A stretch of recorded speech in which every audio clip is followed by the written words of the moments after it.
Hey, team players, and welcome back. It's playoffs. Now, I don't think anything else needs to be said, Bob. This is the playoffs. Been working all year to get here. A great deal of you team players have indeed made the playoffs. Some of you guys coming on some pretty crazy winning streaks to do it. Looking at you, Trone. I love it. So that being said, let's get some wins here today. Let's get us set the right way because we're not just about making the championships. Now, we ain't happy to be here. We're champion makers for a reason because that's what we do. So, Bob, any thoughts before we kick this episode off? Yeah, I mean, as we look to this week of playoffs, just starting here with Steve's question, I always like it, even if I don't make a particular playoffs. I always like fielding a whole roster to see what I could potentially score in a given week in the playoffs, even if I don't play.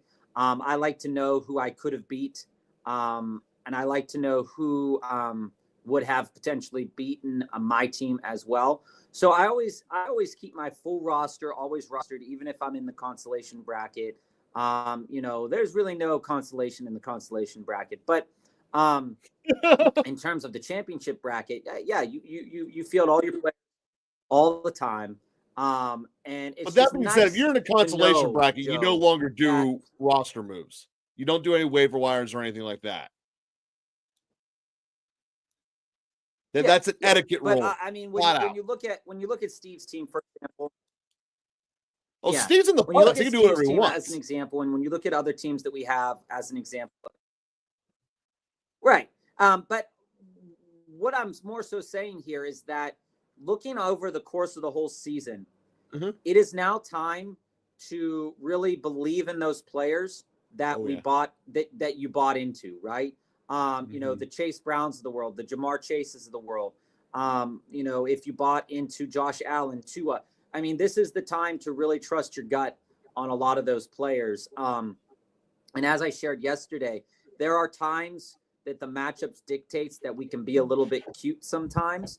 But then there's those other times, like Austin spoke about at the end of the episode yesterday, that you just trust the players and you trust the matchup there as well. Just as an example, Joe, looking up and saying, you might have a bad matchup for Tyrone Tracy this week, for example. So maybe you don't start Tyrone, but next week he's a great option as well going into next week. So there are a lot of players that maybe this week isn't the great matchup, but we really have to look in and say, well, do we see ourselves winning week 15? Or if it's a bye, what do we see ourselves like in week 16? What do we see ourselves like in week 17? So starting off here with Nick. Nick has just come back from Philly. He got to see the beautiful American weather that we have in Philadelphia, right across the state from us. So, Nick, you're feeling what we're feeling. And it's not so often. I don't want to dig on any Philly fans. I really don't. But I do want to say that as for us Steelers fans, traveling to Philly and or the opposite direction isn't always a nice thing for us. I mean, it's kind of off-putting at times. Traveling across the turnpike sucks. There's no way around that. But there's no doubt that there are some great people in Philly. Heading down to that stadium, I mean, it's a great atmosphere, and it's especially a great atmosphere when the home team's winning, especially if that's the team you're going to watch. So Nick, as it goes to the question here, ranking these tight ends for the playoff stretch, just as an outward kind of response here, Dissly isn't the guy. He's not the guy we thought he was. He's hurt. The volume went down, and he's hurt. So as it dictates, I think that Dissly is at least for this week, a hard avoid. If things change, maybe we can speculate that he'll return to something of value in the coming weeks. Then we have Noah Gray, Juwan Johnson, Ferguson, Calcaterra. So let's. It has to be Fergie, right, Bob? Like the answer has to be Fergie, number one.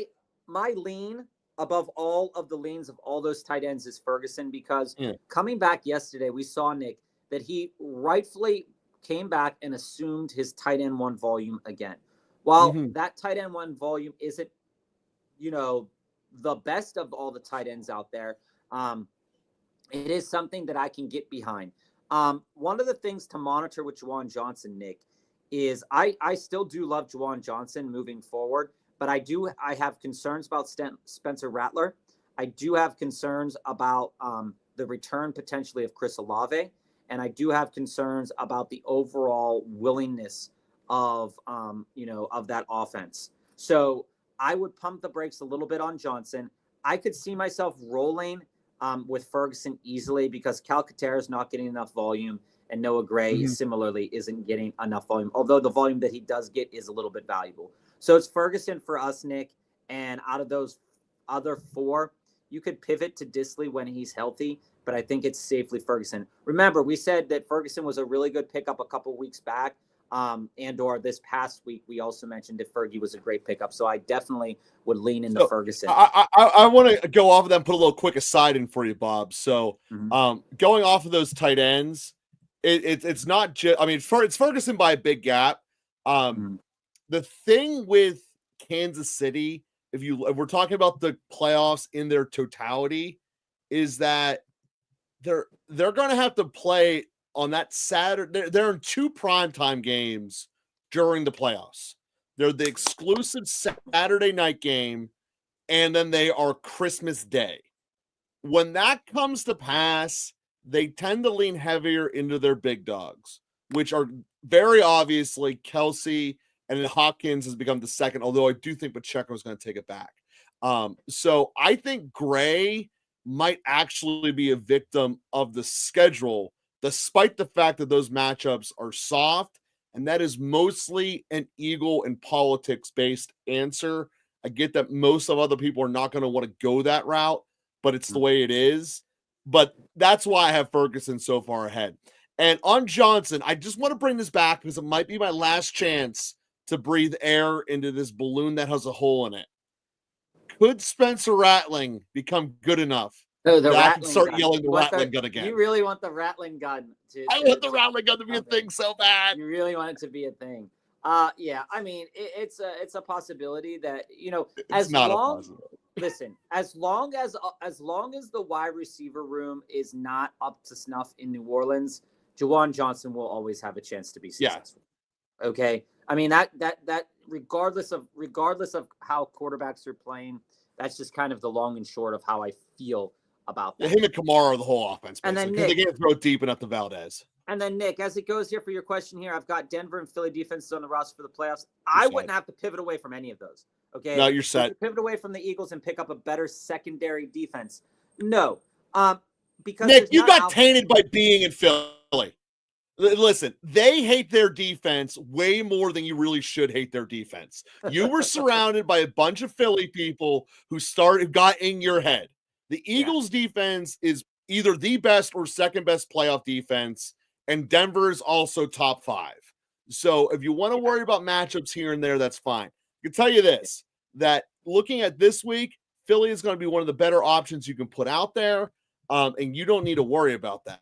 And they're playing my Steelers. I mean, that's just a fact of life right there. So when we look at this week's defenses overall, we have Philly ranked right there at the 4 hole. So I'm not going to be worried about them. And Denver's only a tick behind. So, I'm not worried about either one of them moving forward in the playoffs. You got tainted, dude. You got tainted by American anger. And whatever we call Philly anymore. Here's the thing, too, guys. If I'm being brutally honest, there is a defense out there that is, by all intents and purposes, not the best defense at all. But if you want a sneaky play this week, if you don't have confidence in your defense this week and this defense is available, it's the Dallas Cowboys. The Dallas Cowboys go and play the Panthers this week. They play the Panthers this week, okay? And all right. They are capable of getting turnovers. They are capable of scoring touchdowns. And so if you a defense and you aren't confident, I am more confident in Dallas outscoring the Titans defense in points in most fantasy circles. And if you look on DFS lineups, I believe on FanDuel right now, on FanDuel, Dallas is like 3,700. So it's like a super cheap defense to throw out there. But I think that for your purposes, Nick, Denver and Philly are by far. Yeah, I'm fine with that as a DFS play. I'm not rolling my playoffs on the line with a DFS play like that, though. It's a spicy one. If you want a spicy meatball, rolled out there. I was panicking because someone picked up Brandon Cooks at 1250, and I was planning on picking him up after putting Ladd on IR if he was out. So I quickly dropped Tua and threw in Devonta, thinking crap. But then the 3 sets of footprints in the sand turned into 2, as it was Jamar Chase and Josh Allen that carried me in times of trial and suffering. Wumbo, these are 2 players, and we've talked about Jamar Chase and Josh Allen almost extensively throughout the year. And earlier in the year, I believe it was week 2, after like a less than stellar performance week 2, there was the suggestion. But Burrow was still having that wrist thing. Yeah, Burrow was still having the wrist injury. And I said, he's a player that you can move into or out of depending on how much you get back or how much you're moving. But I definitely wanted to move into Jamar Chase this year. And Josh Allen, I believe, Mr. Wumbo, I can't remember who we talked to. It might have been you about this, where some people were thinking about pivoting from Josh Allen to Jaden Daniels and doing a 1-for-1 Josh Allen to Jaden Daniels because they were worried about what Josh Allen would do. And again, that pivot was fine. Jaden Daniels did perform well over the course of the season, but that week 14 bye really, really tanked a lot of people, and it tanked a lot of best ball people as well because, going into the season, you have 3 quarterbacks. Say you took Dak, Daniel Jones, and Jaden Daniels like I did in one of my leagues. I went from being in the contention to being taken out because I didn't have a quarterback week 14. Yeah, that's an injury play. Yeah. Bye. So you look at this, you just had 2 of the biggest top performers on the weekend. We can go back and we talked a couple weeks ago about a guy like Puka Nacua as well, or Puka was traded. I can't remember who traded Puka to get into some value somewhere else. And, we said like, oh, that's a guy that you kind of want to keep. But again, all of these superstars, that the cream is rising to the crop in some circumstances, and some cream is fading away, unfortunately. We saw that from guys that were, big boom guys potentially, and it just didn't work. So, and I don't want to rain on the parade of this, but the Josh Allen of when we were saying why that might be a viable trade of going into Daniels was before he got hurt. Before he got hurt, yeah. But it was also with the fear of what now is. Buffalo going to be home against New England, home against the Jets in your semis and your finals. And we have seen those games in December and January when they literally score 3 fantasy points. That's the fear of Josh Allen. You might have got probably this week is probably his last mega load from Josh Allen. This is probably going to be his biggest deposit of the season. Oh, come on. Are you serious? Did you just wait? Did you just say mega load and deposit? I did. Then comes the whiteout. Nick, you're disgusting. Nick, you have a bye week this week, okay? And I think when I look at the schedule and I look at and see what's going on between Tracy and Braylon Allen, going off of the week after that, Tracy then week 16 plays the Falcons, and week 17 they end up playing the Colts. Indy. Yeah. I would much rather trust Tyrone Tracy than Braylon Allen, particularly assuming that the split between Davis and Allen stays the same if Breece Hall is to continue to stay out. I'm not trusting that split's going to change much. We do know that the split between Tyrone Tracy and Singletary does lead to sometimes Singletary getting a look in the red zone or 2, but I am much more willing to trust them than, the Jets play the Rams in week 16, and then you look at week 17. If you're able to make it to week 17, the Jets play the Bills. While that's a good matchup for the Jets against the Bills, I could definitely see myself wanting Braylon Allen week 17, but I would probably still start Tyrone Tracy over Braylon Allen week 17 against the Colts. So comparatively, Nick, I think both, notwithstanding, are good options. But I think that the better matchup for Tracy does lead us into a good week 16 matchup here.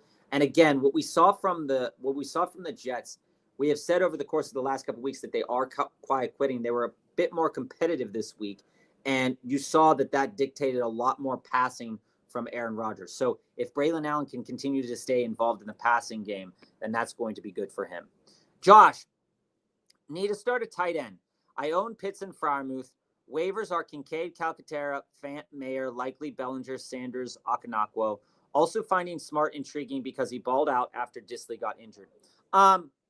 Josh, there's a couple pivots and a couple ways that you can think about this. I am also curious about Stone Smart. I was looking him up the other day, actually, because I was a little bit concerned about Disley leading into that game. And the metrics on Smart are not they're not super sound, okay? But what we saw is caught 3 of his targets. That's always nice. But the other thing is this offense looks so much different without J.K. Dobbins, and it looks so much different when Ladd McConkey's not in this game. So in my opinion, Stone Smart is not trustworthy at this point in time. He's an intriguing play, looked good, nice yards, nice yards per route. That was nice. Mayer, with the quarterback situation, it looked like Mayer was getting fed a little bit more in that game last week, which was really weird. Likely Bellinger, Sanders, Akinakwo, I don't think are options right now. And unfortunately, I'm still not on the Kyle Pitts bus. I don't think at this point in time in our life, guys, that if I'm playing in a playoff matchup, that I can start Kyle Pitts confidently. Okay. You're in the playoffs. Kyle Pitts didn't help you get there. Okay. And he's been disappointing, and he's going to continue to be disappointing, I believe, for the near future. Granted, the matchup against Vegas is nice, but let's look back here, guys. From week 9, since his 21-point output, week 9 until now, he has not gotten over, let's see here, PPR points. He has collectively is still under 20 total PPR points over the last 6 weeks of the season. Okay. So if you're hinging your playoff chances right now on Kyle Pitts, you do need to pivot. And I absolutely think that out of the options that you have available to you, that Freiermuth is a strong option right now. Not the best option, but I think in terms of how he's looked in the passing game with the uncertainty of George Pickens' injury, he's sitting here overall over the course of the season as the 12th best tight end. So I don't think that especially knowing what he's been doing over the last couple of weeks with the same amount. Bob, can you pull that up? What was his target share without Pickens playing? How much? Because the Steelers overall threw less, but that doesn't mean his target share was the same. No. So the last 2 weeks, he's above 60% of the snaps. When we go in and we look at his numbers just by itself, my computer's running slow, so let me look that up. But out of all those other guys there, I think Freiermuth, when you take all their target shares kind of combined, that they all offer the kind of the same potential. But when you look at the teams that are moving the ball and more likely to throw it in the red zone to the tight ends, I think out of all these guys, your best bet for a tight end touchdown in the red zone would probably come from Freiermuth, followed by Fant and Likely. So if I'm playing the game with a low target share, I've got to look for where that touchdown potential is, Josh. And I see it more in Freiermuth than I do in any of those other guys. With the clause being that if it doesn't get completely snowed out, Kincaid is a wild card against both the Jets and New England. Kincaid is a wild card because he's been. You're making your hope on the weather. Like the thing is, the Kincaid, outside of injury, Kincaid's been getting like a crazy amount of volume. I mean, you look it up. He's 14th in volume, like 14th in volume on the year for a tight end. But in terms despite the injuries. But Joe, yeah. But in terms of total points, he's 26th in points scored. So he hasn't done enough with it. I mean, that part can't be fought. He has not done enough with the volume. It is absurd. And the thing is, too, is that when you sit here and you ask yourself, it's like, oh, where is and again, you can't take Freiermuth with Justin Fields any more seriously, but Freiermuth is 21st in volume, but 12th in points. So he's the opposite. He is converting. There is some positive regression that could come for Dalton Kincaid. So if I were you, Josh, what I would do is I would drop Pitts, I would pick up Kincaid, and if I were to, in fact, make it through to the next round, I could find myself wanting to start Dalton Kincaid over Freiermuth. But it is really dependent upon a lot of factors. Yeah, a lot of factors. Lipsy, 2-man flex. Monty, Jennings, Devonta, Dowdle, Walker. Also have Charbonnet if Walker's out. Well, Lipsy, there's a couple. Well, Monty for sure. There's a couple ways to view this. Okay, I think in all actuality that Gibbs is a better play than Monty this week. That's just a personal opinion based upon what Buffalo. Right, but based on what Buffalo plays, Buffalo is worse against pass-catching running backs. Okay, yeah. Pass-catching running backs are very successful against them, but because the Lions can move the ball so effectively down the field, I think that Monty will have plenty of opportunities to get touchdowns. Monty also has more catches than most people think, too. So he's not a stationary handoff-only guy. Yeah, so like they use him well. Where I'm at on it, but so I could see myself walking out of Monty for this reason, Joe. Number one, Dowdle looked good yesterday against a bad defense. And he faces another bad defense this week. He does. Okay. Granted, they've been playing, modestly better over the course of the last several games in terms of fantasy points scored allowed. But Dowdle is a very interesting and intriguing play this week. Jennings, for his part, we just saw just an explosion against the Rams defense over the last couple of weeks here. And I think that when I look at it, I can very easily talk myself into Jennings, Dowdle, and with the way that Charbonnet performed this past week, I mean, it'd be hard, very, very, very difficult for me to want to bench Charbonnet too. Because that game could be a slogfest between the Packers and Seahawks because Jacobs does really well. If that turns into a game, then they might get Charbonnet. It's really all dealer's choice. But what I do know is that Zach Charbonnet, in the games that Walker hasn't played, hasn't scored under 21 or 20 fantasy points.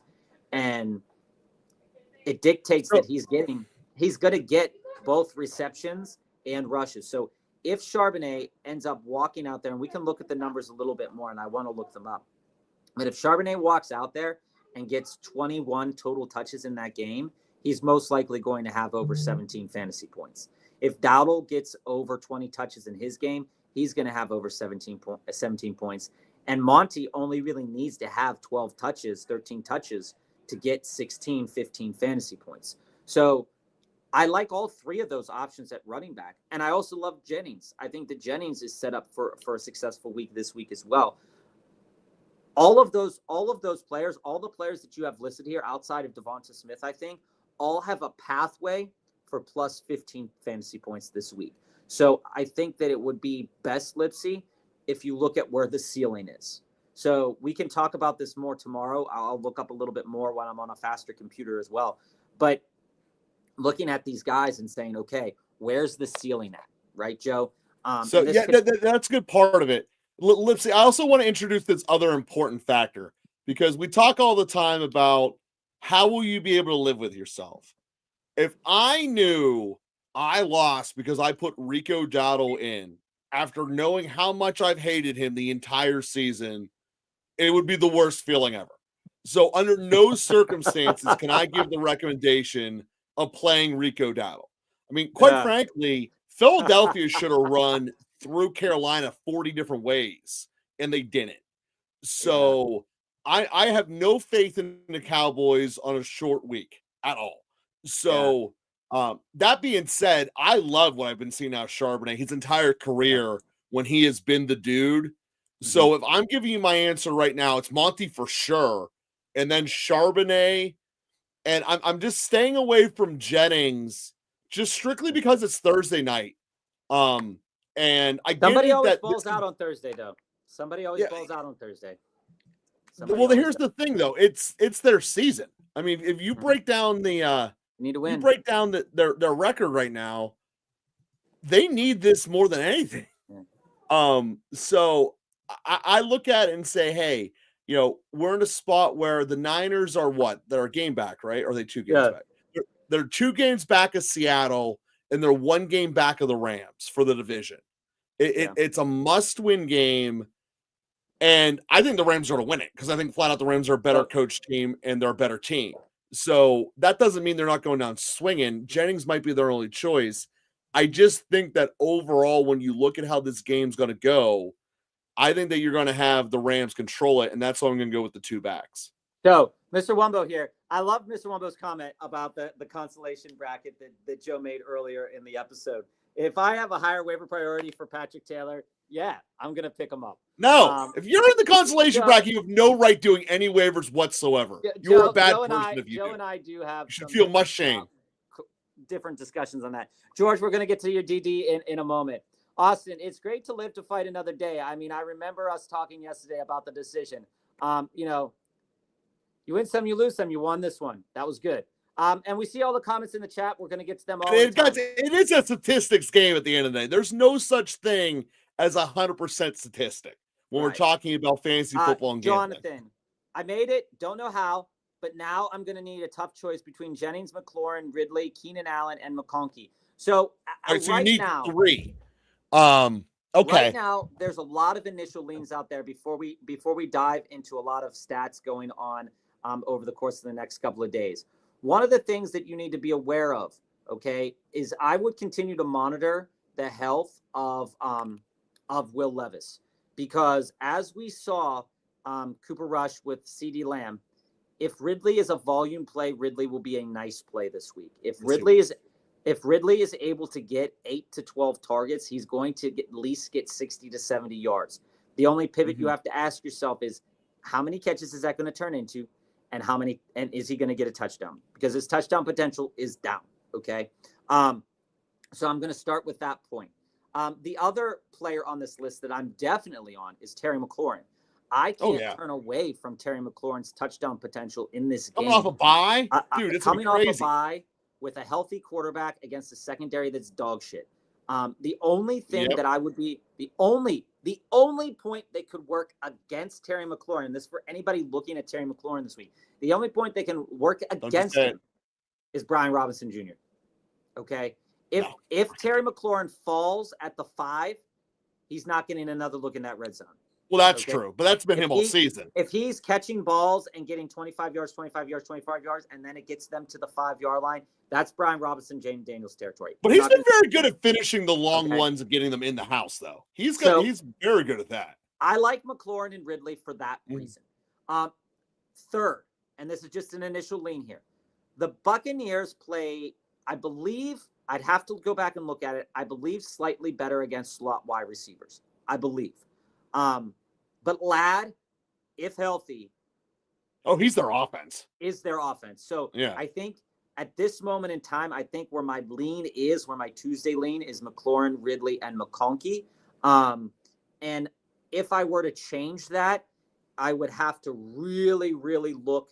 The only player that I would probably look into to changing that with would probably be maybe Keenan Allen, because of Caleb Williams should be able to throw the ball a decent amount against the secondary. I'm just not sure how successful he'll be, and I worry about that.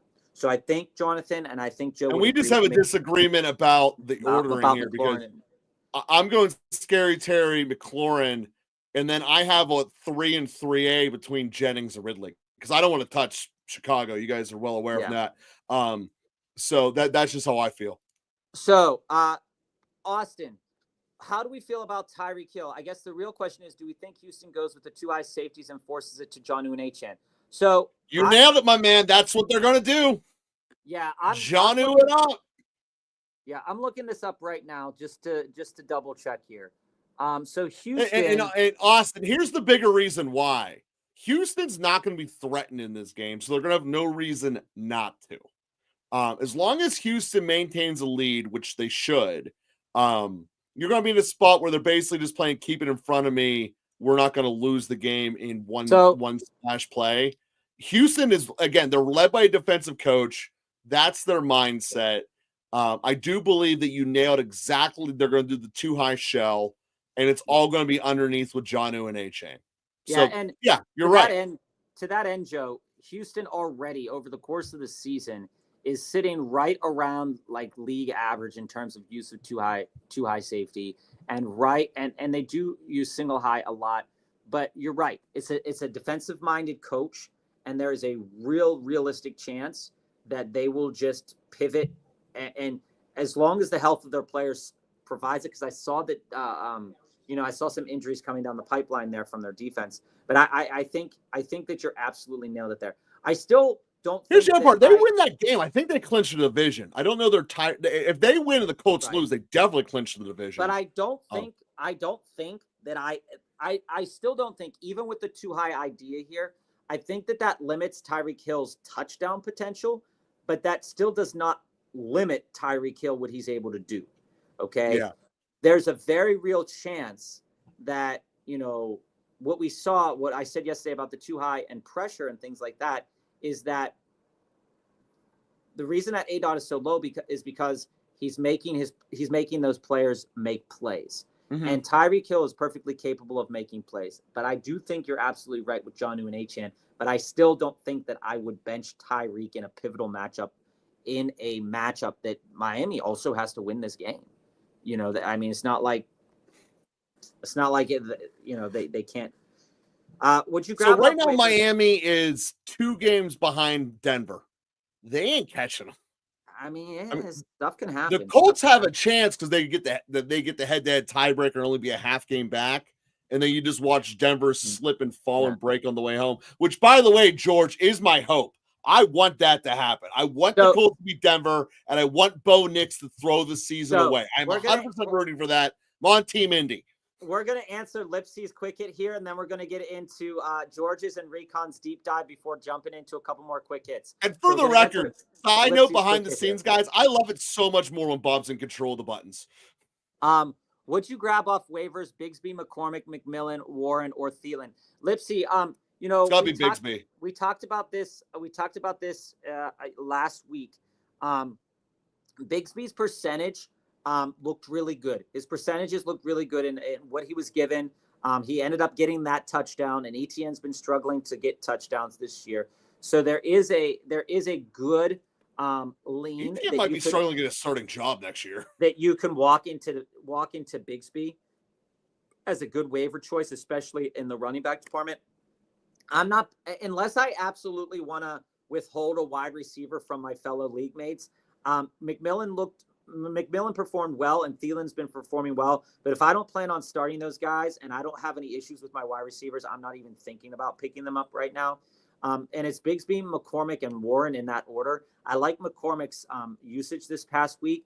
I'm not sure that usage stays up, but it definitely has the potential against the Falcons. That game shouldn't get away from them. And against the Jaguars, the next week, I think that game won't get away from them. I can see McCormick being a good value play here. So if I had recap, you're not on the McMillan bus. I am on the McMillan bus, but I'm not on the McMillan bus unless I'm starting McMillan. I don't think I have to pick up a wide receiver to pivot into right now, because let's just look at it this way, right? Well, who would you rather have right now, McMillan or Cooks? Probably McMillan. Probably McMillan by a decent margin. Again, week 16, the Buccaneers play the Cowboys. I'd rather start McMillan against the Cowboys than Cooks against the Bucs. I think that they're similar, but not so varied. And then Buccaneers versus Chargers, I would also start McMillan over Cooks in that refrain.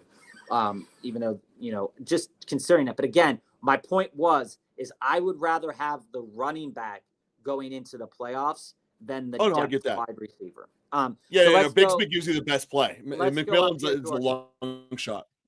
Amazing regular season, 12-3, got the bye for the semifinals. Worried with Kyler Murray. Have Goff, Young, and May on the waiver wire. Should I pick up one of these? Also for the defense, I have Tampa. Should I pick up the Packers or any other defense week 16 or 17? So, George, And this is for anybody asking quarterback questions this week. Kyler Murray, again, guys, is a tough start on a week-to-week basis, but we know this. We know walking Kyler Murray out on our team, it's going to be tricky for us. Again, what we said at the beginning of the year, Joe and I were talking about Kyler Murray at the beginning of the year, and we said Kyler Murray definitely has a framework to have a top 5 quarterback season. Currently, also is the framework of a 22 quarterback season. Currently, he's 10th. Okay? Currently, he's 10th. The guy above him, Jared Goff. Okay? You know, with the other guys, Jalen Hurts, Joe Burrow, Josh Allen, Lamar Jackson being those options that are very much ahead. But here's the thing. He's throwing enough passes now to dictate that he can have a great game. So you go from earlier. You're talking Murray or Goff? Murray, where he was sub 20 passes.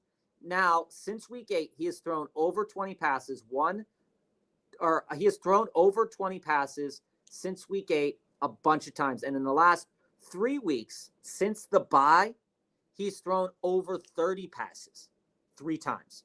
And in week 13, he threw 45 passes. So, you know, his completion percentage, you know, as the course of the season has gone on, they've varied in how many attempts they've been making. But also, in games where he's throwing the ball a lot, that yardage total is going to be up there. Will he have to throw the ball a lot against New England? I don't think so. I think that probably speaking, we'll look up this number a little bit more for you, George. But I think conservatively, you could probably put Kyler Murray somewhere in the framework of 24 to 32 passes this week. Okay, I have to look up the amount of plays that New England gives up, but I think you can conservatively put him at 24 to 32 passes. But where the bread and butter is, and this is when he scores a good amount of points, is when he's getting the rushing attempts. Okay, in games where he's getting rushing touchdowns are his best weeks. Oh yeah. Okay, it is very easy for me to say that a safe floor for Jared Goff is 3 touchdowns. I can make a conversation for myself where I could say that a safe floor for Jared Goff is 3 total touchdowns. But I can't make that same argument for Kyler Murray.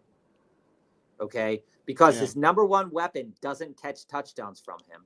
The number 2 weapon does, but is very inconsistent.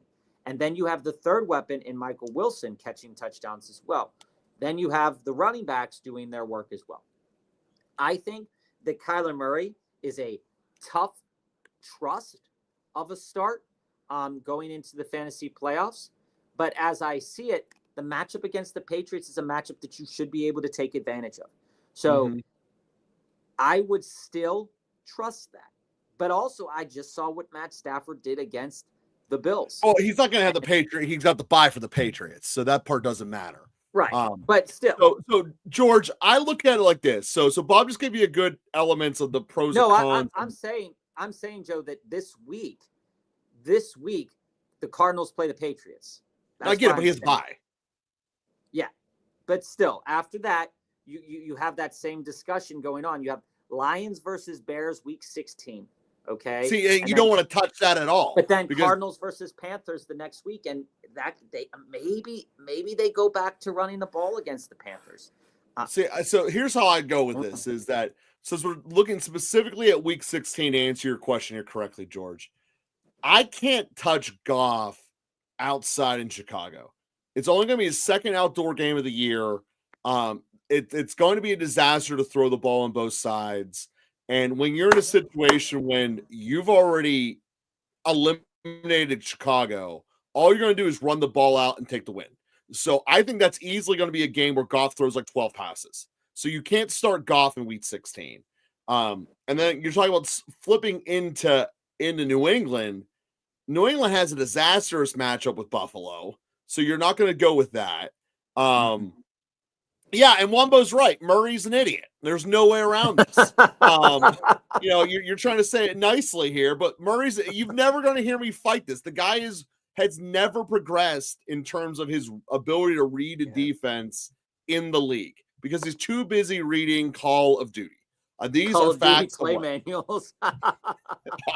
Well, he's watching the tutorials. He's not reading those. Regardless, the point being here, George, you're kind of in a bind because you're not going to put Bryce Young in there for your playoffs. You're never going to intellectually accept that. And Drake May is an unusable option. So you're stuck with Murray. Yeah. Mostly because you can't use Goff this year. Then the following week, though, week 17, I'm on the Goff bus compared to Murray. Yeah, Goff because the Rams fighting for their lives to get in the playoffs, and the Rams will be playing that game for the division. The Rams are going to shut Murray down in week 17, and Goff will destroy the Niners. The only indication here that I think that you could pivot from Murray to Goff week 16 is if the weather in Chicago is not bad. If the weather for some reason is like it is today, like 57 degrees in Pittsburgh, then yes, you could totally pivot on. The reality is it's going to be 14 degrees, sideways rain. Especially considering that if the Lions don't lose and they want to keep winning to keep that record intact, it's a reasonable pivot. And George, for your question here, should I pick up the Packers or any other defense for week 16 and 17? We've talked a lot about what defenses we like over the course of the next several weeks.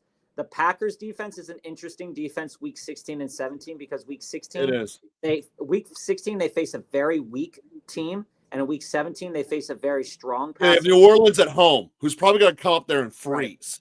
So I'm most definitely rolling out the Packers against the Saints. Week 16. I mean, there's no question in my mind, George, that's who I want specifically that week. Outside of maybe the Cardinals too, but that would, and then maybe the Lions against the Bears in that same week. That's what I'm looking at specifically for defenses that week. If for week 17, maybe I pivot because I don't know if I trust the Packers versus the Vikings. But again, it's a divisional matchup. There is going to be scoring. There is going to be opportunities for the Packers to get turnovers, and turnovers is going to be one of those things that if a lot of points are scored, that's going to be the pivoting factor. Like sacks and turnovers, that's going to be the pivoting factor. That's what I want. And quite really, that's the pivoting factor of how they play on the field in real life too. Mm-hmm. They care much more about turnovers than they do about stop third downs. Big part of it is because of all these stupid flags. Yeah. But they play for turnovers more than virtually anything else in this league anymore. The whole part of bend don't breaks because we're using the whole middle of the field just to get a turnover. Yeah, and to Wumbo's comment before we get into Recon's deep dive here and then going back to the quick hitters is that, the usage of some players is so maddening, right? Where you're like, oh, that guy had 10 catches. They should have 150 yards like Jamar Chase has 177 yards. No, you have 40, 50. It's crazy. And Christian, to the Colts defense here, before we go in there, the Colts defense is a decent enough stash. It's a decent enough stash because of matchups. It's not a decent enough stash because of talent. Yeah. And if you're going because of matchups, ride it for the whole playoffs. Because quite frankly, Bo Nix is a 5 turnover game waiting to happen. And if Indy can get them, which I think they're gonna. You watch your mouth. All right, Recon. I have Allen, Saquon, Chase Brown, Tyreek, Zay, Pickens, Laporta. My thing is, I have Tua, Kraft, Tracy, Leggett, Keon on my bench. I'm planning on sending Tua, Kraft, and Tracy for McBride. If your trade deadline's still open, Recon, if you're still allowed to make trades, my man, I'm doing that in a heartbeat. Yeah. Okay. Do I trust Laporta? Not fully. I do. I have him. Like I said, a couple weeks back when Kelsey was hot and CD was down, I wanted to move into a better tight end. I moved into Kelsey. It's paid off some dividends, which is nice, but not as many dividends as I would have liked. Sam Laporta is an interesting guy here, okay? You saw over the last several weeks, week 10, week 12, week 13, week 14, he's gotten targeted over 6 times in those weeks, okay? That's something that we want. But here's the important factor. If he isn't catching a touchdown, he's just like every other tight end. Okay? Yeah. Just like every other tight end. What his bread and butter was last year, which we all pointed out, was the fact that he was getting a boatload of tight ends. The yardage totals weren't there. The reception totals weren't there. There is a very reasonable argument that I can make that I would rather right now have the volume of McBride with the potential uptick in touchdowns that could happen over what I'm currently getting from Sam Laporta. So, Recon, I like Sam Laporta. I like McBride. I like McBride more than Laporta. What I also would want to consider is this, especially the fact that we just talked about Tracy and how Tracy's not a good start this week, but probably a good start week 16 and 17. Kraft, again, is just like, again, is in the same conversation as Sam Laporta. He's finding the end zone, though, getting a decent amount of targets. He's somewhere in between Sam Laporta and McBride for me in terms of value on a week-to-week basis. And then it comes to Tua. You're not starting Tua over Allen. You're after blowing up for 51 points, you're just not doing it. Although Tua has put up consecutive, I believe 3 in a row, plus 25-point weeks over the course of the last couple of weeks. So the market's out there, and to say, like, okay, if I'm sending these guys, am I going to be upset by getting beat by Tua when I meet that guy that has Tua a little bit later in the playoffs? Or do I just hold Tua and, think about just rolling out Laporta? I much rather would have McBride. And I think Joe would be okay rocking Laporta, but I'd much rather have McBride. No, I want to have them both on the roster. I basically look at this as you're not going to be playing Tracy. This is this is another version of pinching the fat, and it gives you 2 good tight end matchups. Yeah. So where I fall on that is that it's a good trade starting point. If you can still do trades, it's a good trade to do. Oh yeah, by far and away. For anybody that just put a comment in the chat, we are answering all questions. So stick tight. We're getting to every question that we have here. Recon, I hope that helps. I'm wholeheartedly rolling out the best tight end that I can possibly roll out. And right now, McBride's getting the volume, but we got fooled by Jonnu's volume this past week. But that's okay, because I think that we're seeing now that if there's just a little positive regression here for the touchdowns for McBride, that's going to be great. It's going to be great. Trone, rattling off 7 straight wins. I was in 4th place and needed the 2nd and 3rd seed to lose to get the 2nd seed in a bye. Both teams lost. Woo! 1 due to Higgins having 4 points. We told you about Higgins, guys. From 2-5 to 9-5 and a playoff by Trone. This is the glorious Love it, Trone. This is the glorious thing we keep talking about. You're never truly out of it if you're in a league that allows you to make trades, or if you have league mates that make trades. You will be out of it if you say you trade and nobody wants to trade back. It's crazy, but Rattling Gun about to put up Will Levis stats. I love it, Wumbo. I love it. We want Spencer Rattler to be successful, so the Rattling Gun actually takes on. Maybe we can make some T-shirts. It's just it would be great. I'm 3rd seed right now, Recon, and I have the 10-point advantage right now. I'm feeling to bench Zay for Tracy, but I'm not sure if I'm a madman. I also have Detroit Lions, Raiders defense. Who do I start this week? You don't start the Raiders ever. Yeah, for me, I don't think it's worth starting the Raiders. Looking up the matchup. Well, I get why you want to, though, because Cousins is imploding. I get that, but they're not going to let him implode forever. Yeah, so I think Detroit against Buffalo is definitely a risky play because I want to cut the Raiders and pick up someone safer. The implied point total, Recon, for that game should be super high. It is. We're looking at probably 28-24 implied totals. And we just saw with what Buffalo and the Rams did to each other over this past week. It's very easy that Detroit could get -3 points this week in terms of what they allow through the air, because they allow a decent amount of points. But they do cause a decent amount of turnovers. And what you have to ask yourself is Josh Allen going to pivot back into the Josh Allen of past years with throwing interceptions? He hasn't been. So yeah, if you want to have a bad team but a decent-ish defense, just cut the Raiders and pick up the Jets. Go play Jacksonville. Take your easy win. Play it much safer. You're in the playoffs. There's no reason to play crazy. The Raiders should never be on it, considered to be starting. Cut them, pick up the Jets, go from there. And in terms of the discussion of Zay for Tracy, I don't think I can be on Tracy. While he's the best playmaker outside of Neighbors on that team, Zay Flowers is a very solid option. A very solid option. And Baltimore's also projected to put up a lot this week. Yeah.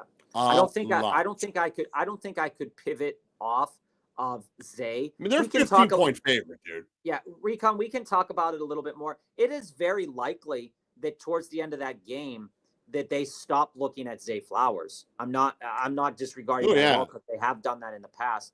But if Zay has a good first half, I think his good first half will potentially be better than Tracy's full game. I think this could be a likely game. Austin, start 2 wide receivers: BTJ, Juwan Jennings, Tyreek, JSN, Jacoby, Jameson Williams. Only 2 because I have Nico. So let's take a look at it. One of the initial leans here is JSN. The volume is there. He is performing so well.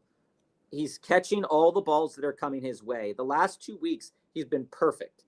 But he's only gotten 9 total targets the past 2 weeks, as opposed to other weeks where he's gotten 11. So there's a framework to say that Charbonnet is biting into that more. DK Metcalf's return is biting into that more. But Geno Smith is most likely, and we can look into these numbers as the week goes on, but Geno Smith is most likely going to throw the ball 30-plus times. Okay? I can't remember a game where he hasn't thrown the ball 30-plus times in a game. So even with all of that, the discussion dictates that those pass attempts are going to be there for them to be successful. The last time he threw for under 30 pass attempts was week 8 and week 7 with 29 and 28. So I think you have to trust the volume of JSN in that scenario, and he's being utilized to get touchdowns. I like the touchdown marker on him. I also think that, it's tough for me to walk into Jacoby this week after what's going on with the quarterback play. Yeah. Even the matchup is huge, though. Even though the Falcons suck, I need to understand which quarterback is going to be starting, because Ritter look a lot towards Jacoby, but Ritter's a pretty terrible quarterback insofar as that's true. He's definitely worse than the rattling gun. Yes. So outside of that, I like JSN a lot. I like Jacoby Myers a lot. But I also don't believe that I can bench Tyreek. I just don't think I can do it right now. I don't want to get too cute. I know the volume is there for Jacoby. I know the volume is there for Juwan Jennings. And it could be a game where Tyreek goes for like 5 catches, 60 yards, and doesn't get a touchdown, doesn't do anything. But but Bob, I look at it like this: is if you wake up Friday morning and you found out Juwan Jennings put up 15, you're like, all right, that could have been nice, but at least I got Tyreek Hill. But Tyreek Hill warrants that, Jennings doesn't, is what I'm trying to say. Yeah. This is playoffs. Go with your dudes. Tyreek is still a dude. Yeah. Jerry Jones telling Dallas not to block punts anymore is wild. It is wild. Hey, Wumbo, we might do an off-season show about why special teams are fundamentally wrong and how to do them right. Like, I think that might be like week after the Super Bowl, me just ripping apart NFL special teams. Good to see you, man. Wumbo, to this point, this was absolutely the risk walking into this last week. Those hyphenated names not catching a touchdown.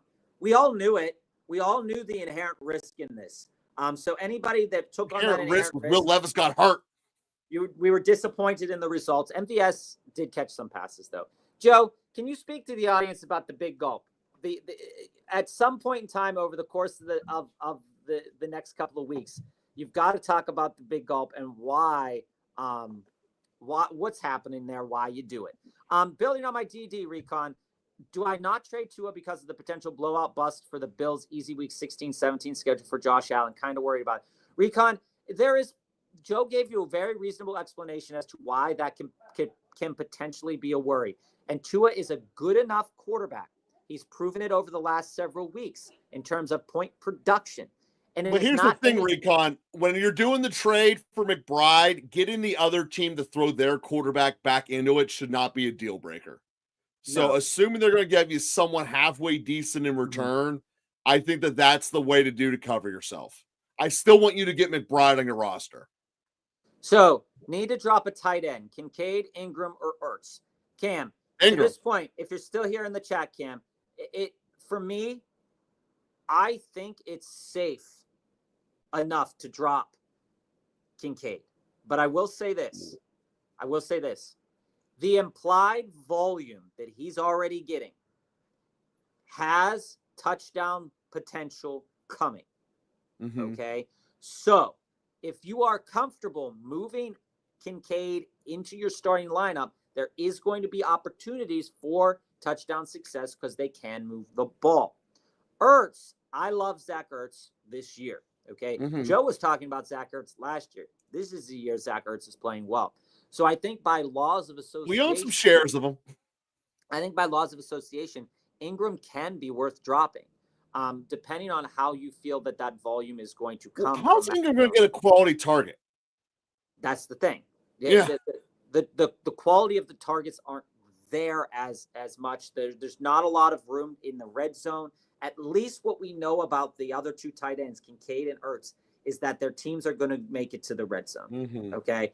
And that's something to be considered. So I think that Ingram could be a lean to move off of. If you want to move off Kincaid, that's fine. But there is that implied regression, a positive regression going forward for the touchdowns. KJ, we'll get to your deep dive in a moment. Austin, I'm thinking about dropping Herbert for Tua. What would you think? I would. And here's why. Just very quickly, here's why. Week 16, they face the Broncos. Okay. Week 15, they're sitting here against the Bucks. While I think that Herbert could have a good game up against the Bucks, his good games really are dependent upon Ladd McConkey and the health and the change in that running back room. Tua's putting and up if you the give me numbers. Tua this week against Houston, I'd rather have that. Tua's putting up the numbers. KJ, I know this is a crazy question, but better QB start this week. Jalen Hurts versus Pittsburgh or Jameis Winston for a spot start? KJ, Joe's Hurts all day. Joe's going to tell you this, and it's just a matter of fact here, is that this is a little too cute. This is a little too cute. But with me saying that, I think where it's too cute at is the matchup's not great for them, for the Browns against the Chiefs. Okay. The matchup isn't great. We do know that Jameis Winston is going to continue to throw the ball 30, 40 plus times a game, and he is going to make mistakes. But what I'm concerned about for Jameis Winston this week is if the touchdowns aren't there. It is a very real possibility that Jameis Winston can go 1 touchdown, 3 interceptions for 255 yards this week. Okay? Whoa. There's some touchdowns in Kansas City. Keep that in mind. Okay. I would not be able to stomach myself if I walked off of Hurts after laying on Hurts all season, KJ. But the choice is definitely the choice is definitely up to you. There is a pathway for Jameis to be successful, but there's also an equal pathway for Jalen Hurts. Jesse, we see the deep dive there. Keep grinding each year, man. We'll get to that deep dive with KJ in there as well. Recon, Pickens is apparently hurt bad, and I'm panicking right now. I want to send Tua and Tracy for McBride, but I may need to keep Tracy. Here's the thing. You can because just Laporta would be your flex, which isn't great, but it's not the end of the world either. Yeah, Recon, How hard is Pickens, by the way? I need to find that out. Recon, you know us, and we don't like to start double tight ends, but as the course of the season has gone on, the volumetric tight ends like McBride and Jonnu Smith and Njoku and Kittle are all tight ends that if you own 2 tight ends, it is very reasonable for you to play both of them. And Laporta is getting the same-ish volume as a wide receiver 2, wide receiver 3. So even though there's not that touchdown upside so many weeks, that is this discussion to be had. I do still like Tracy. I just can't get myself to play Tracy this week. Quincy, as it goes to this week, what quarterback do I play? This is a tricky one because both matchups aren't super ideal.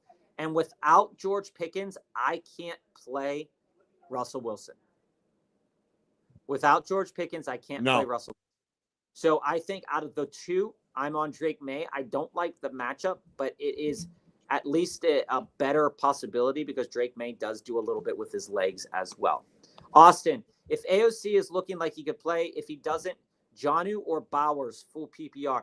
As we shared, Austin, about your question earlier about Houston running a too high safety, it's a very real possibility that Jonnu can have a great game in this game. Bowers and Jonnu have similar floors and similar ceilings. Okay. And the playing of AOC wasn't really passing the ball to Brock Bowers in that game anyway, which was really, really, really, really, really weird. He was set up to be super successful. If it were me, regardless of who's playing at quarterback, I think my lean would still be Jonnu. I know that you walk Bowers into but I wouldn't be mad by starting either of these guys. Okay. The optics are there for both of them in terms of volume when they're given a full load of volume. See, these two are capable of starting your flex without being upset about it. I'm safer with these two than Laporta. Just the nature of where they're at right now. Yeah. Jonnu tearing it up late, man, dude. Absolutely. And I believe, Mr. Wumbo, this is a response to Jesse's deep dive, which we'll hit probably a little bit later in the episode here.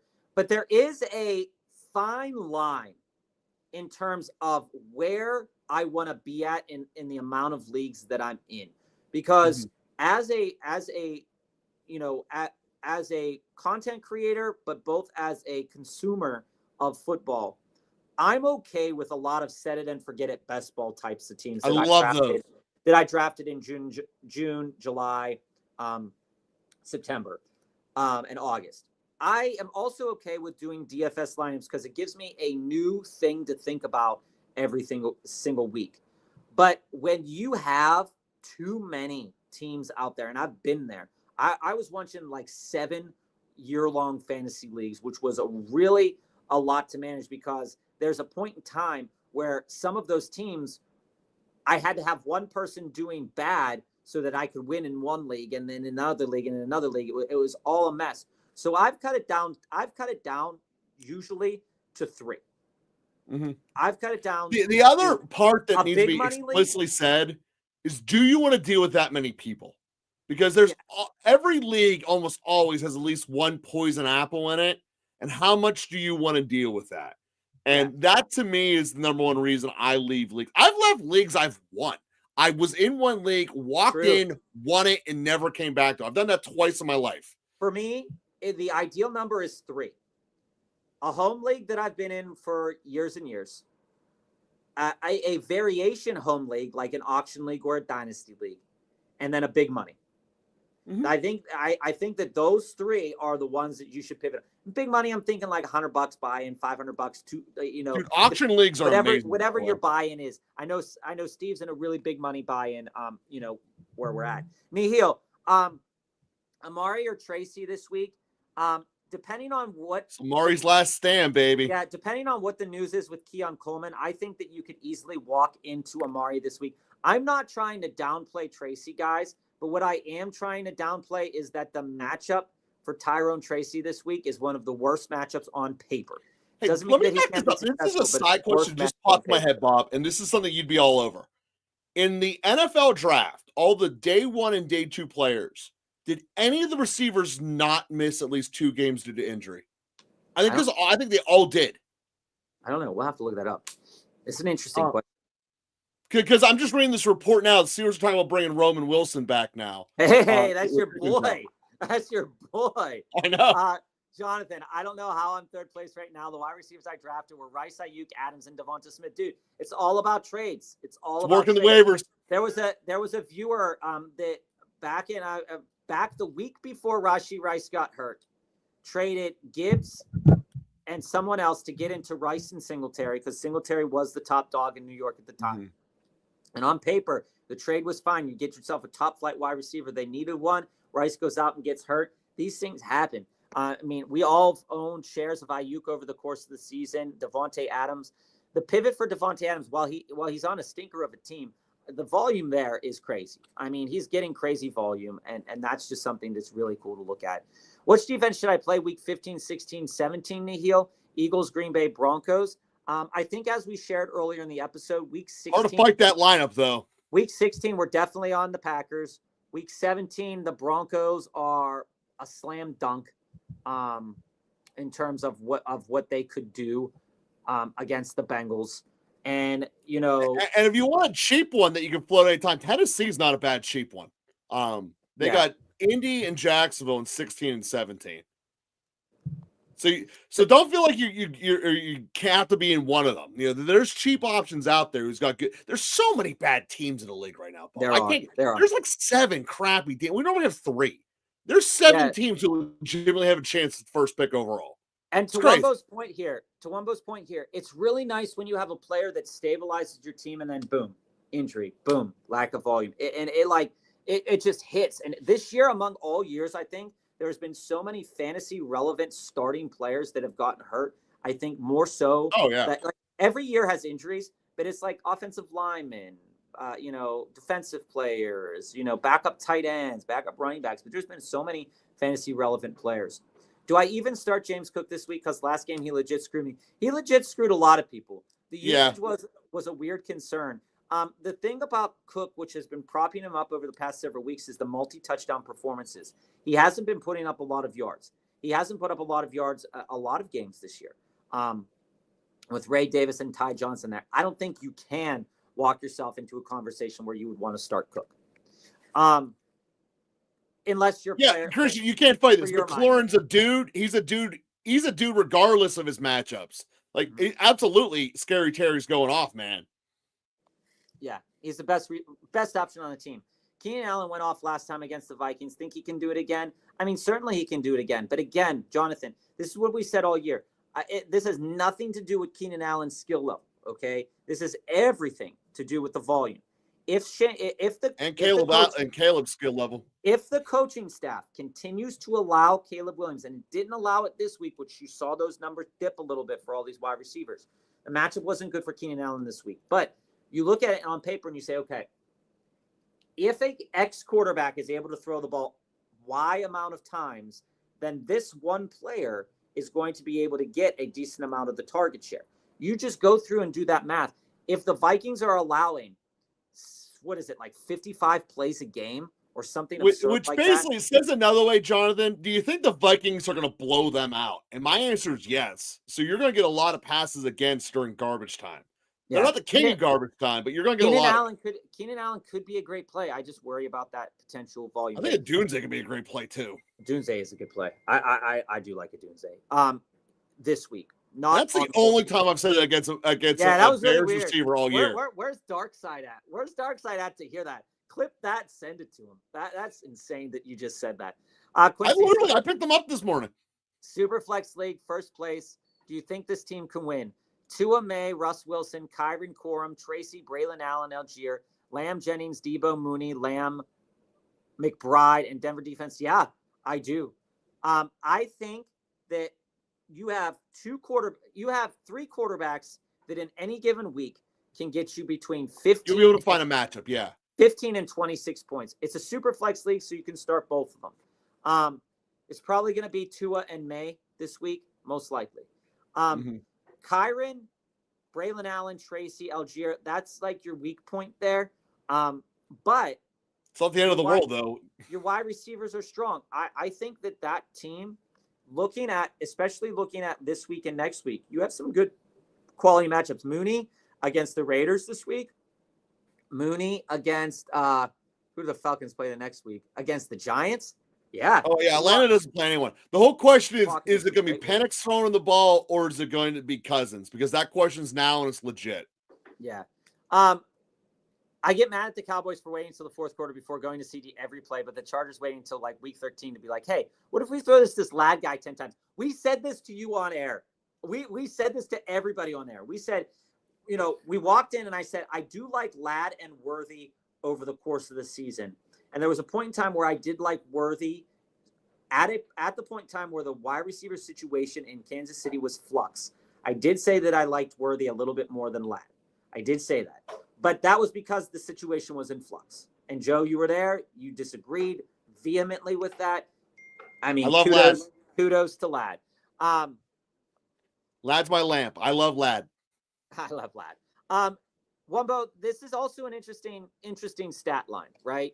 Is that when you look at the course of the whole season in terms of fantasy points, you have guys well, like no one is saying ETN is elite. All right, no one. I don't think anyone's ever said that. Here's the fun. Here's like the fun facts to kind of pull up about these players. So just in a PPR league here, okay, we're looking at players that have produced and or underproduced. Okay, you have in one game, actually over the course of I think like 3 games this season, Jamar Chase has outscored Hunt,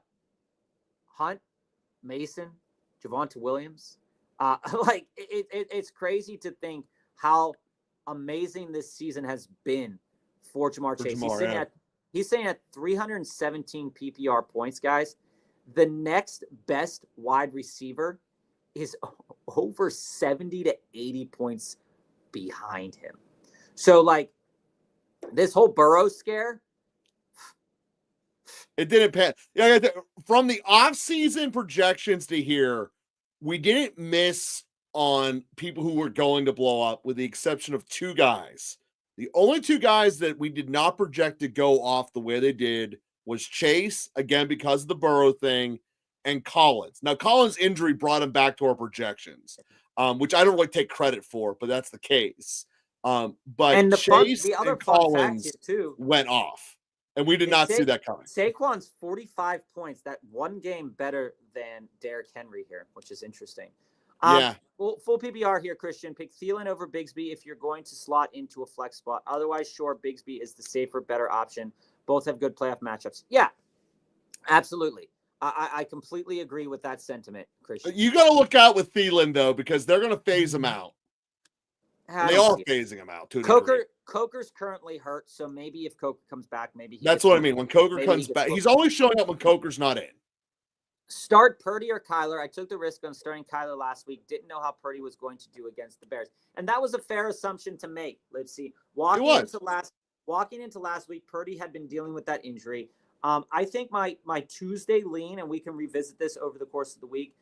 My Tuesday lean is probably Brock Purdy in a good matchup against the Rams.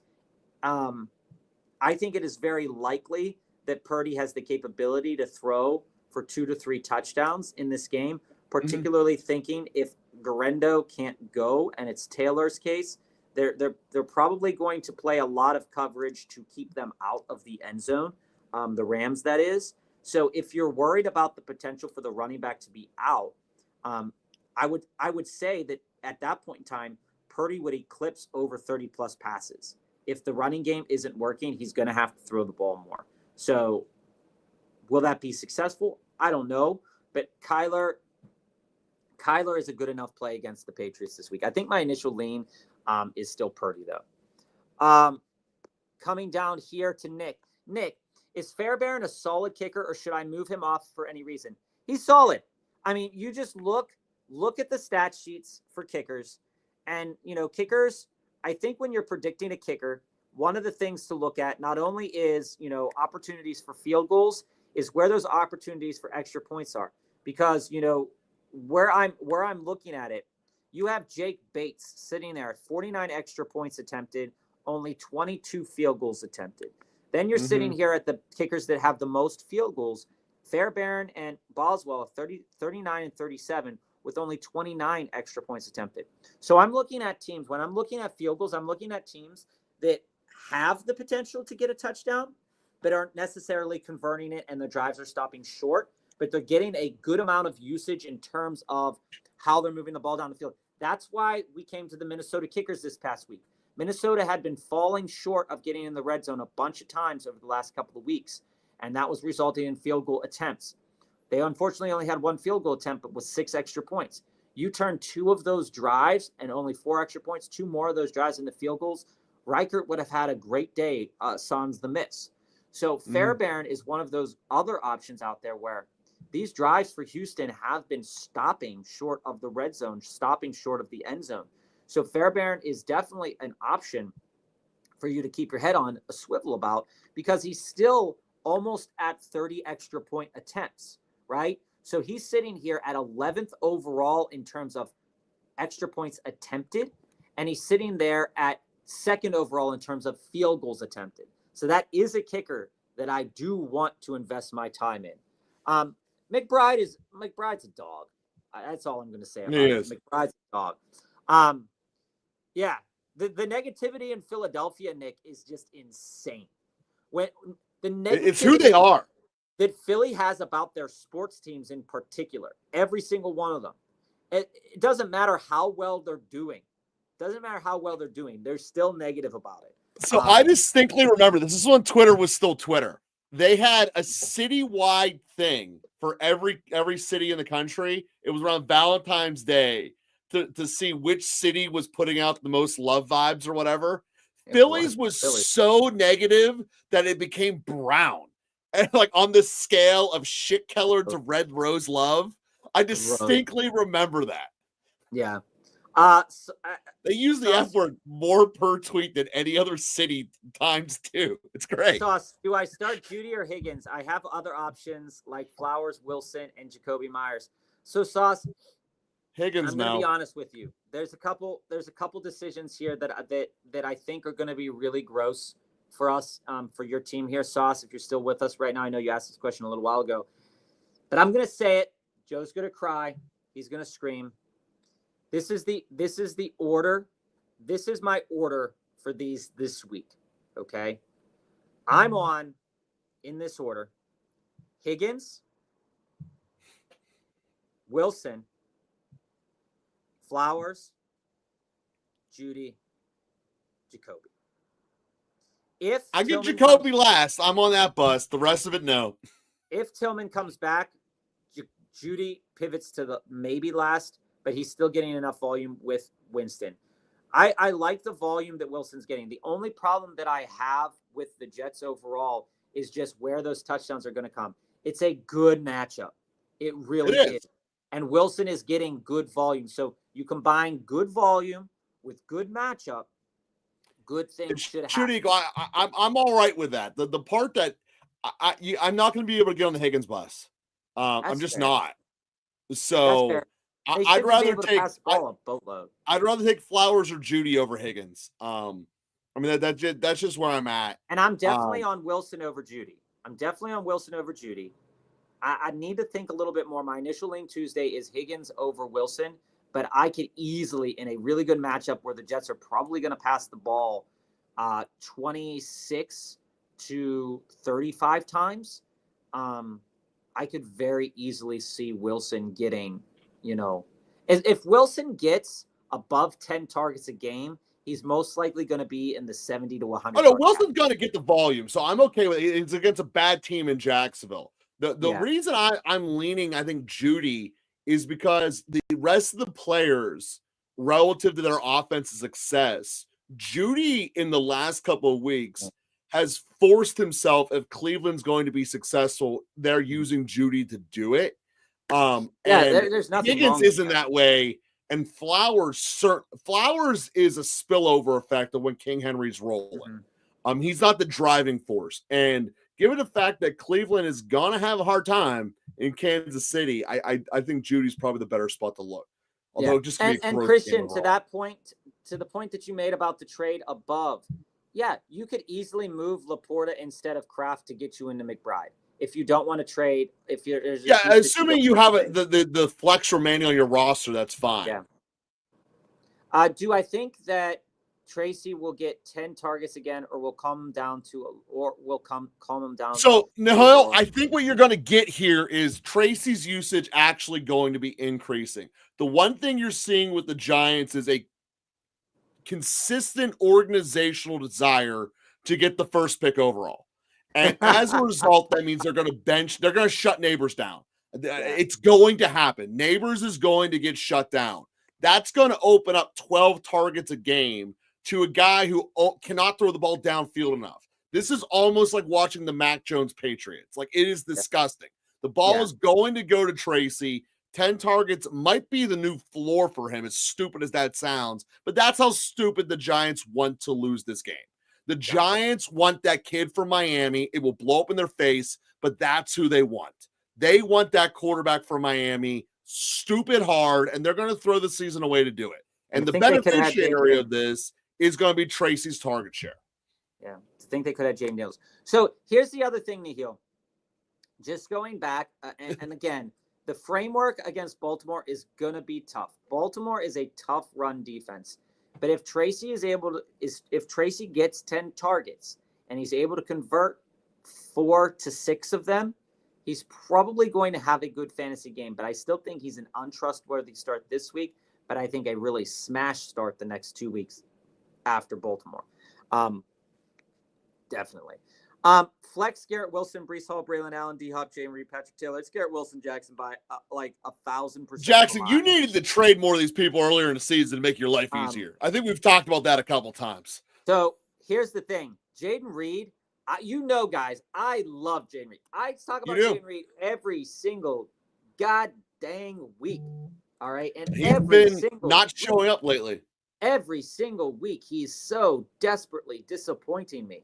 He still ranks as the 18th wide receiver overall in terms of fantasy points because he's buoyed by some 20-point and 30-point performances. Mm-hmm. But he has not, outside of that game where he has 2 touchdowns for like 22 yards, he's killing us, guys. He's killing us.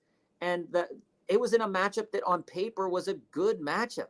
And the fact is that the coaching staff was like, well, why didn't we get the ball to him more? And everybody on Reddit and all these websites were like, why didn't they get the ball? The biggest playmaker not getting the ball. So you could very easily walk into this week and Jane Reed might get 6-7 targets this week because of all these chatter and conversations. The Garrett Wilson out of these guys is your safest guy if you're looking for volume. I think your safest guy if you're looking for a touchdown. Well, if Breece Hall dresses, I think Breece Hall, you can make an argument for Breece. Oh, yeah. But unfortunately, dude, your answer is one of the 2 Jets. Yeah. I also can make a case that D-Hop is at this point in time a very good touchdown option for Kansas City on a team that's going to move the ball against the Browns. So my initial lean Tuesday is Garrett Wilson. If Breece Hall dresses, I could convince myself to play Breece. But as we talked about yesterday, I don't think I would because the injury is a decently significant injury. And they do have 2 other options that were moving the ball last week. So I think that I would be hesitant with that. But I would say that if Breece plays, Breece is going to have more touches than Garrett Wilson against a worse team. So there's a framework that you can make and an argument that you can make that either of those running backs for the Jets will be good, with Breece being the better option. But again, the volume is on Garrett Wilson's side in terms of pass catching. In terms of Breece Hall, it's the touch number. And in terms of D-Hop, it's the touchdown market. So each one of those players has a flex point. Week 17 against the Saints, Rattler will be passing to people that they don't know to wash their jerseys because they go out and catch 1 ball a game. Yeah, that's a very real thing. That's a very real thing. But I don't think the Raiders are good enough, in any respect of any metric that we've been pointing to this year, that they're good enough that I would want to take them on as a liability. You look at it. They're 21st in sacks. They have 7 interceptions, 1 fumble recovery, and 2 forced fumbles. Their 7 interceptions rank them around 24th.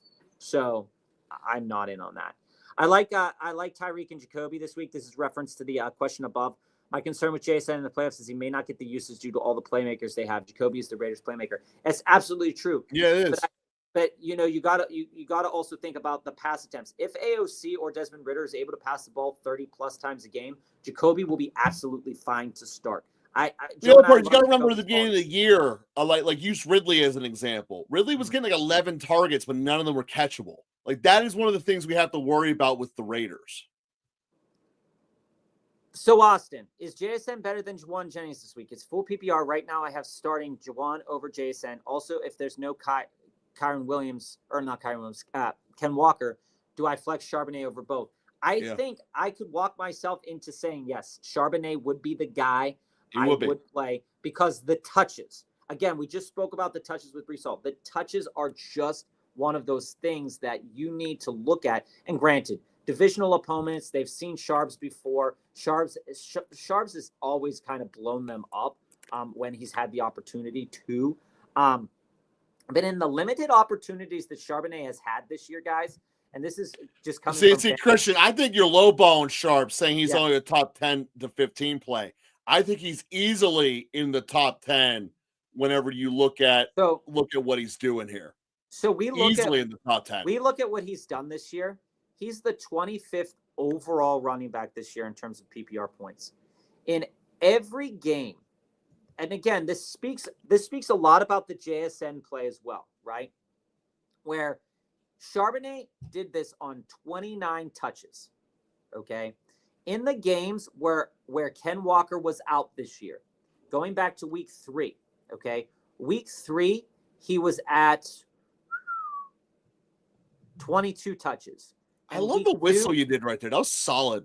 Week 2, he was at 19 touches. And I said this the other day, that any running back that is getting quality touches, and those quality touches end up being between 15 or between like 13 to 18 in that range, you are more than open to starting that player as long as the touches are quality.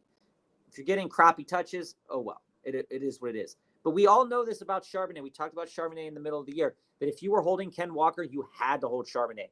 Charbonnet and Tyler Algier were probably the most valuable handcuffs and startable options out of that back end running backs over the course of the year.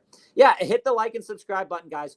We are definitely going to answer all questions here. We appreciate the love. We're going to get to the next deep dive up here from KJ.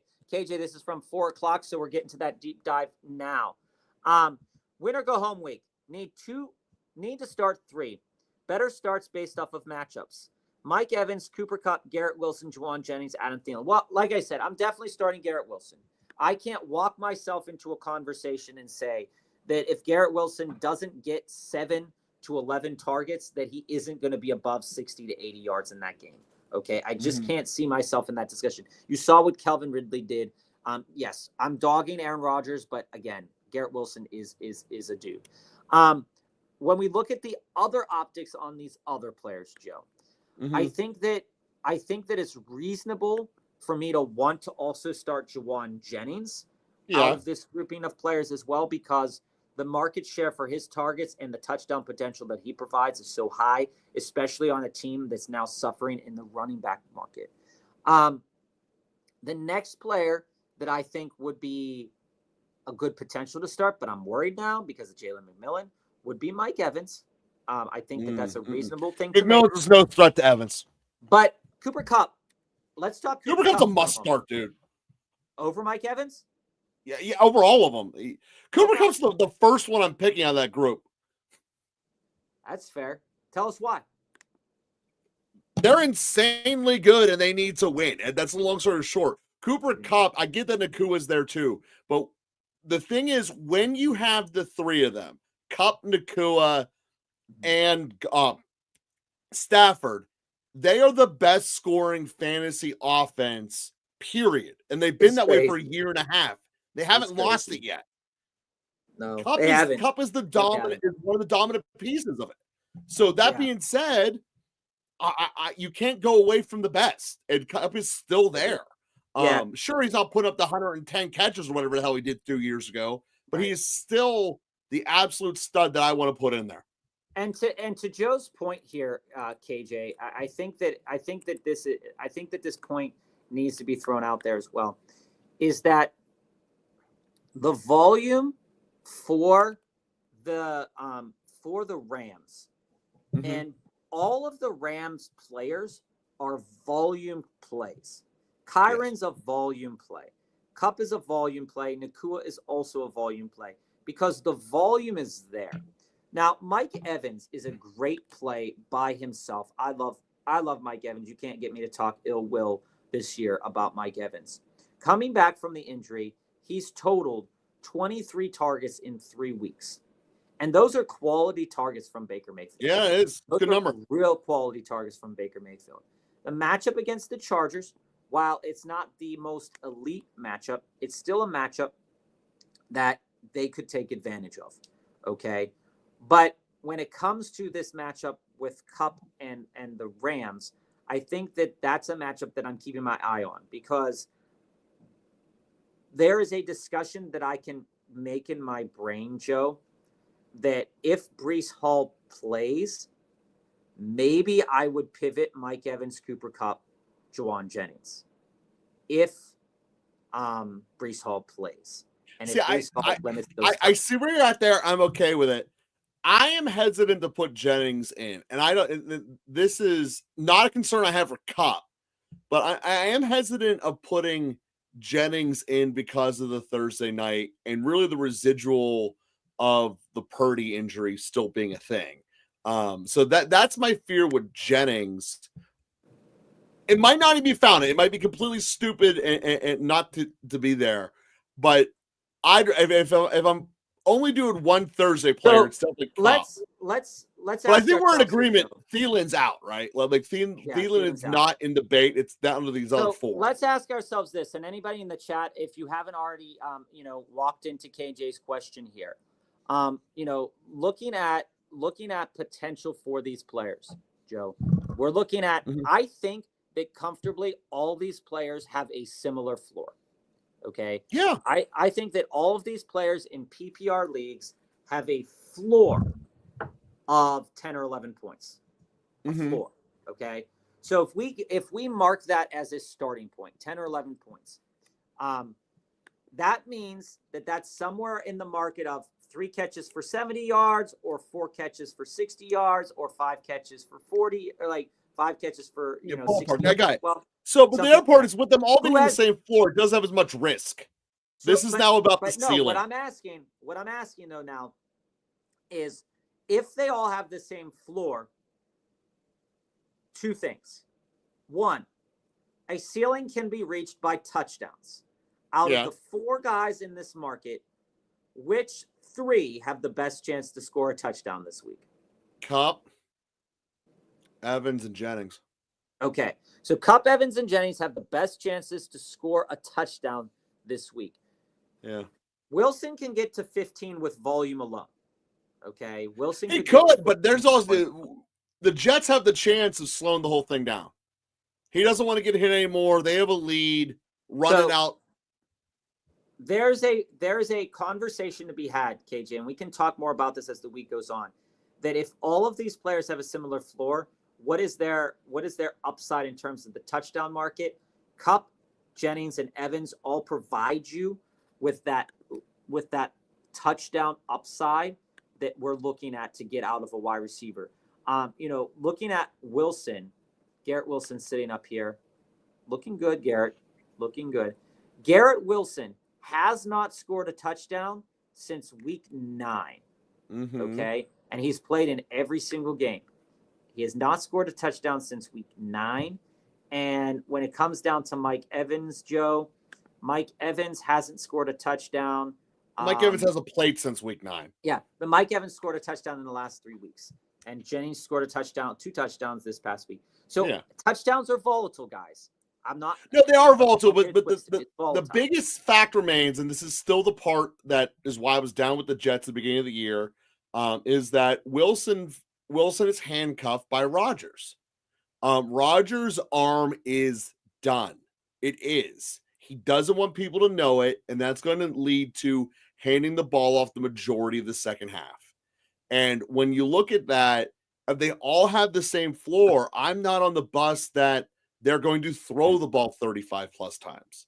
I think it's a 23 pass attempt game out of Rodgers and a ton of carries because Jacksonville can't do anything about it. As a result, give me the other ones with more volume.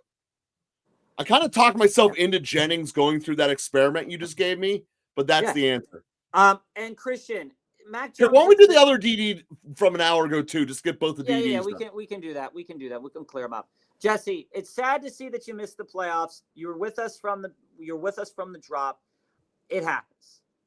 You had a good record. You just got kind of screwed in the playoff department there. First year in fantasy, that's not bad. You've built. That's not going over 500 is good. You've built a solid team. Like KJ said, keep grinding. Every year is different. Every year you have different things happening. Every year, you fade a player, they come back. You make a good trade, something happens in and of itself there. Still going to play between Jennings, London, Lamb, MHJ, Tracy, Pacheco. Who do I So start? my answer for you is going to be Lamb, Pacheco, and Jennings. That's fair. I think that I'm on Lamb. The volume for Lamb, we've talked about it in the episode earlier. The volume for Lamb is safe. It's a safe volume. Yardage wise, it's a low floor in yardage markets, but it's a safe floor in terms of volume. London, London is one of those guys that Joe was off. He's been off for most of the year. He will continue to be off of for most of the year. I still like Drake London's volume. I think he's overrated. I like Drake London's volume. He has not scored a touchdown since week 9 as well, so it's kind of suffered. So he's been doing it on volume alone. And I think against the Raiders that he could be very successful. So I'm on Lamb and I'm on London in that respect as well. And for the same conversation that I said about Jennings, I think the conversation for me when I'm debating between a running back and a wide receiver, again, is total touches and total chances to potentially score a touchdown, because that's what's going to set you up to be successful. So Pacheco, Joe, looking up against Cleveland, there's a very real likelihood that Pacheco can end up with a touchdown this week. Every week he's gone up in terms of the market, in terms of what he's been getting. Last week he touched the ball 18 times. Jennings is not touching the ball 18 times. So I think that you are more likely to be able to be successful with Pacheco. So I'm on Lamb, London, and Pacheco because of the touch discrepancy between Pacheco and Jennings. Even though the yards per carry isn't great, he's not running the ball great, but it's still more confidence than they had week 1 against a defense that is susceptible to scoring on the ground. And like KJ said here, Jesse, keep your head up, because 8-6 is nothing to frown about. Yes, we missed the playoffs, but we all do. Every single year, everybody's not 100%. We're not batting 1,000. And to what Mr. Wumbo said earlier, it's great that when you have a 3 to 5 leagues that you're in, that you potentially can have a playoff or 2 in there. You can potentially stay alive. I definitely recommend, if you have the finances to, over the next couple of weeks, log on to FanDuel, DraftKings, join some of those 5-cent, 25-cent, $1, $5, $3. The best balls, yeah. Just to keep yourself honest with, keeping yourself alive, get that excitement, get that fun still every single week. So and playoffs fantasy football is great. Yeah. So Wumbo, this is exactly the point I'm trying to make, is that if the regression potential is there and the Cardinals are getting to the red zone, man, if McBride put together a game that was 10 catches, 70 yards, and 3 touchdowns, we would all be salivating at this point. Avoided the best team in the league by clinching the 3 seed with my win this past week, George C. Am I benching Amon-Ra for Jennings this week? No. George, I talked You don't bench him all, dude. I talked to you weeks ago about my problem of moving into Amon-Ra over the last couple of weeks, right? It has been indicative of what has happened over the course of the last few weeks as well. I think that what Joe said is very, very accurate. If you were to bench Amon-Ra, and he said this earlier in the episode, if you were to bench Amon-Ra and Jennings were to go off for 15 points, but Amon-Ra were to go off for 30, you're like, shit. You hate yourself. I should have done it. I should have trusted myself. I should have done that. Jennings is a wonderful play this week, guys. Wonderful play. But Amon-Ra is as well. It's against the Bills team who we just saw get lit up by wide receivers. Amon-Ra is clearly still the best wide receiver on his team. Oh, yeah. How will he be utilized is the big question. He hasn't, and this was the problem that I mentioned a couple weeks back about Amon-Ra, is that, and Joe pointed out that they have to use Amon-Ra. And I said they don't have to use Amon-Ra to win games. We were both right and wrong about this whole discussion as well, because they do want to use him to win games, and they're a better team when they use him. Yeah, they are. He's their driving force. But they don't have to. That's just how good Monty is. Jameis is a good start week 16 against Cincy, but not over Hurts. Absolutely, Christian. Yeah. Absolutely. Do not bench Jalen Hurts. You will regret it. That's right. Austin's right, KJ. Austin's right. I'm not going to bring 100%. that up, but Austin's right. Jordan Love or Bo Nix? It's Bo Nix for me. You know, what I said last week about Jordan Love is accurate. I think that Jordan Love, if that touchdown would have stood, he would have been at 18 points. And conservatively, I think you can put Jordan Love between 15 and 22 points in a given week. I don't think right now that you can rely on Jordan Love to get you a 30-point game. Okay? That's true. All things considered, Bo Nix and Jordan Love have the same floor. That same floor of like 13 to 15 points. But Bo Nix has a higher ceiling, and I'm willing to bet on a higher ceiling, even in the face of failure. I'm willing to bet on a higher ceiling this week, especially considering the matchup against the Colts.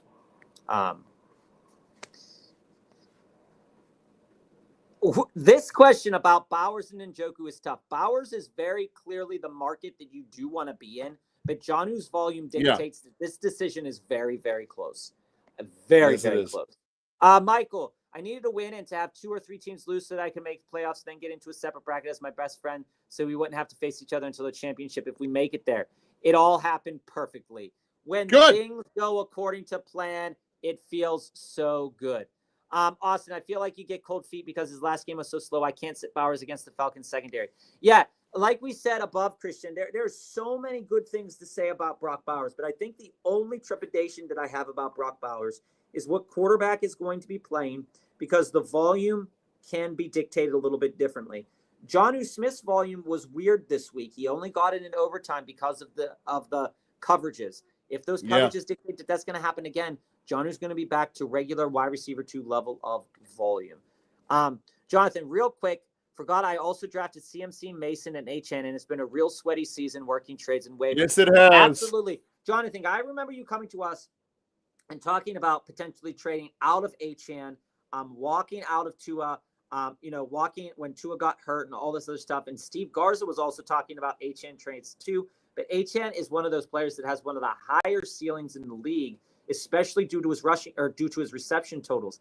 He's not rushing the ball well, guys. Miami's offensive line is like cooked right now. But he is getting those receptions, which is great. And this is the caution, Christian, that I will put to a lot of players, right? And it's one that I put on Jaden Reed earlier. Fading Jaden Reed now could blow up, but if you have better options, you play the better options, especially on paper. I've only left one league due to people not really being active. The other ones were just due to leagues not re-upping in general. And even if there's a stinker in the league, that just makes me want to win. Absolutely. And Joe that's how they're a stinker. We were in a league one time together, Mr. Wumbo, where Joe and I were in a 14-team league that you had to pay real money for every transaction that you made. We don't know what that money ever actually went to either, because it did not go into the re-win pool. And where the money went to was in finding the venue for the next year to hold the draft, and it went for the food and the drinks for the next year. I will tell you this. I have never tightened up my butthole harder in a fantasy league than when you have to pay actual money to make a transaction. And the site was also it wasn't on Yahoo. It wasn't on This is how old it was. My waiver pickup was in week 1 for Marcus Colston. It was its own website, and it was when Chris Johnson was still exploding in the league. And this was the other thing, is that it wasn't PPR, and the scoring was really weird. In order to get a point, like 2 points, your player had to score 50 yards. Yeah. In order to score 2 points, you had to score 50 yards. So this volume stuff really didn't. You wanted big play guys like Chris Johnson. Yeah, it had like IDP and team defenses. But Joe left. Yeah, it had IDP. It had IDP too, and it was wild. But Joe, anytime, the reason I bring this up is anytime you were actually drafting, if you mentioned a player that was already taken because they didn't have a list, you actually had to keep track on your own list. You had to pay a quarter into the pot. Joe was up to $5 during the draft. Easily. And then they were like, we don't want you back. I won the league. But he won the league and didn't come back. They were so salty about it. So absolutely salty about it. That was also the year that Reggie Bush was coming in. Everyone's like, "Oh, why'd you take Dukes McAllister off me? He's my handcuff." I'm like, because he's going to be the starter. This I love to hear, Mr. Wumbo. The salty guy then getting its comeuppance. Nick, is Charbonnet a good waiver pickup if Walker? Yes. Absolutely. Yes. Absolutely 100%. Absolutely. You need to have Ken Walker, or you need to have Charbonnet rostered in your league. What happened to A.J. Brown and T. Higgins this week? Michael, what has happened to A.J. Brown all year? Joe and I are really big A.J. Brown guys. Mm-hmm. And the optics on A.J. Brown are so freaking good. If Jalen Hurts were to increase his volume by like 6 passes a game, A.J. Brown would be a friggin' slam dunk. A.J. Brown is actually the best argument about why Philly's going to win the Super Bowl, because they are so good, they don't need to use him. And until they play Detroit, they're not going to be tested. And when I say play Detroit, I mean in the NFC Championship. T. Higgins is tapping out for a contract. This was one of the most projectable things of the whole season. He is going to be unused, unshowing up. He's already put out a good enough tape to get $30 million a year. That's what he's going to do. He's never getting it from Cincinnati. He's going to go wind up with a hangnail and not play the rest of the year, and then end up being a super overpaid acquisition by a team that's not that good, Carolina or Jacksonville, someone like that. And that's going to be T. Higgins' career. And this is the beginning of the run for the money. Joe and I both love him. He's a great player. I still think he's one of the most underrated players, but you have to know what he's doing. Remember, KJ, to this point, Christian echoes my sentiment exactly. It's Jalen Hurts. Jalen Hurts is getting enough, the ball doesn't have to come out of Jalen Hurts' hands if he doesn't want it to. Granted, Caleb Williams can rush the ball as well, but he doesn't have to. Jalen Hurts is the guy. Granted, Minnesota, 26.9 points. I don't feel, as most people do, that Hurts, and I mean, you look on FanDuel, they priced Hurts way down this week. Where Hurts's value is as a rusher, okay? His value isn't in the passing game. He has week 11 and week 4, and then week 3 and week 2 were his highest passing attempts across the course of the whole season. Okay. He's not throwing for a lot of touchdowns, but I think you can safely put yourself into a minimum of 2 Hurts touchdowns. One of them being a rushing touchdown in a given week, because they move the ball so well. Even against the Steelers defense, I think that what the Steelers defense does well, that Jalen Hurts can easily exploit that. I still think it's Hurts. I can make an argument that I would want to walk into Caleb, but I think there's more inherent risk to Caleb this week, especially with the Bears especially with Minnesota seeing him once and then noticing they got embarrassed and then trying that again, especially with a rookie. Yeah, Minnesota's still, by a lot of different metrics, the best defense in the league. Good to see you, Magic. Senor, is there anybody in here that thinks Stroud Dell will be rejuvenated from the bye? Playoffs and can't believe it. I'm not playing Dell. Yeah, you can't. No, you Dell. can't. I know, Senor. Dell. It's rough. It's rough. But Stroud was one of those guys a couple weeks ago that a lot of our viewers were dropping, and we were definitely okay with it. But the fundamental reason is their line is broken, and Stroud's afraid of it.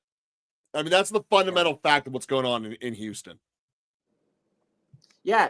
Is there a way to find out what was the most fantasy points scored by QB against? We can probably pull that up. It's almost certainly Burrow 2 weeks ago. Hold on. Hold on. Let me get it for you. While we go to the next, Joe, go to the next question. I'll pull that up. Also, let me know if it's not Burrow, but I would imagine it's either Burrow or it's Dak in like week 4.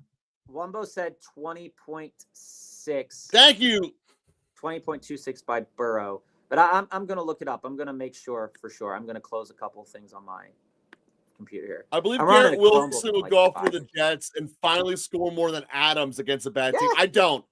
I do. I think it's possible. See, the thing is that if you're Adams gets to look if you're Rodgers, you're only giving it to your BFF. Adam gets to look at the president. It's the same problem with Alan Yeah, that's the Lazard. thing. We talked about Alan Lazard earlier in the year, guys. Alan Lazard was getting those looks for those touchdowns, and that's what Adams is doing too. It's a severely limiting factor for me wanting to play Garrett Wilson, but I absolutely do appreciate the volume that Garrett Wilson is getting. All right, let's see here. It's where we're at. All Yeah, righty. keep going. All in one. Gibbs, Jacobs, Connor, Pacheco, Pollard, Puka, London, Higgins, Ridley, Waddle, Jennings, 2 backs, 2 receivers, 1 flex. So let's start here with the backs. I think they're pretty easy. We're definitely doing Gibbs, and I'm also definitely doing Pacheco. Cleveland can't really stop the run. Looking at the receivers, Puka, big time for all the reasons I was talking about loving Cup before. Puka gets all of those same loves. I don't want Higgins. I don't want Ridley. So this is coming down to the other 3. I'm going to go with Jennings. Then when it comes to the flex, I'm going to go with either Connor or Jacobs. Probably flip a coin in the air and land on Connor. Yeah, it was Burrow. But here's the other market to think about. Burrow did have the most. It was 24 points, and this is according to CBS Sports. But coming down and looking at some other options here, you had Ravens versus Steelers. Lamar only had 16 points, but he went 4 rushes for 46 yards. Jameis Winston, 4 rushes, 28 yards. And I believe this is Anthony Richardson. Anthony Richardson got hurt in that game, but he went 3 for 24 before that game was over. And then Bo Nix went 4 for 25. So if you conservatively put Jalen Hurts at 4 rushes and you can put him scoring at least one rushing touchdown and maybe 1 passing touchdown, I think that he's super solid this week. Pick 2 running backs and 1 wide receiver and 1 flex. So it's Gibbs and Jacobs for me, no questions asked. Those are my 2 running backs. I don't even need to have a conversation about Pacheco. I don't even need to have a conversation about Connor. The matchup for the Packers this week is a matchup that could definitely favor later in that game. If they have a lead, they'll want to keep the ball out of Geno Smith's hands, and they're going to run the rock with Jacobs. Gibbs, great pass catcher against a team, against the Bills, who are one of the worst defenses against pass catching running backs. So if they let Gibbs have a show there, he's going to play well. Pollard, I think, is a decent play, but not over the other 2. We just saw Dowdle perform on a high volume against the Bengals. We'll see what happens there. Puka's your slam dunk start. You can't bench Puka. I mean, you just can't do it. And I could easily walk myself here into my second wide receiver being London. So I would be Gibbs, Jacobs, Puka, London. And then in terms of the flex position, I could walk myself into a discussion where the volume of Pollard would win me over in the flex position. I also like Jennings in terms of the touchdown potential. So there's a lot of conversations to be had there all. I think my initial lean would be Gibbs, Jacobs, Puka, London, and then Jennings for the touchdown upside out of all those players listed there. But if you're looking for the volume, you could easily lean into one of the Tennessee players. Higgins is a good play too. Higgins isn't going to have 2. I don't think Higgins has 2 weeks in a row where he's not like super featured. Drew Lock is so bad, and that's how you get the first pick overall. From bad to worse. I don't know how they did it. They went to horrible first and then back up to bad. Yeah. I mean, Senor, it happens. Trading Dell. If you could have got Kyron, that would have been awesome. Kyron had a couple down weeks in a row, and people on our show were thinking about moving Kyron as well. But he was basically just a volume play. It was wild. If Garando doesn't dress, how are we feeling about Patrick Taylor this week? There's a certain point when you're not talented enough to make the scheme work. And I think Tim Patrick is that point. KJ was here last week, and KJ said, is it worth picking up Patrick Taylor? And I believe I said yes, because he's on the San Francisco 49ers offense, and they're going to score. And so he did score. And I don't trust him fully, but they're going to need a running back to run the ball to stay alive in this game, I think, for a decent amount of time. He should get Patrick Taylor should get at least 12 carries if Garendo is out at minimum. So again, that puts you up into a discussion to start him. But if he's down there at like eight total touches, I'm not always there. We always remember the trades that never happened, but never remember the trades we tried to make where our player ended up popping off and thanking God that we didn't trade him. There are always That's those true. days, guys. That might be the best description of how the human brain works of anything we've ever had on this show. Thank you, Wumbo. You're getting us deep. Yeah. And Austin, you can do the same thing on.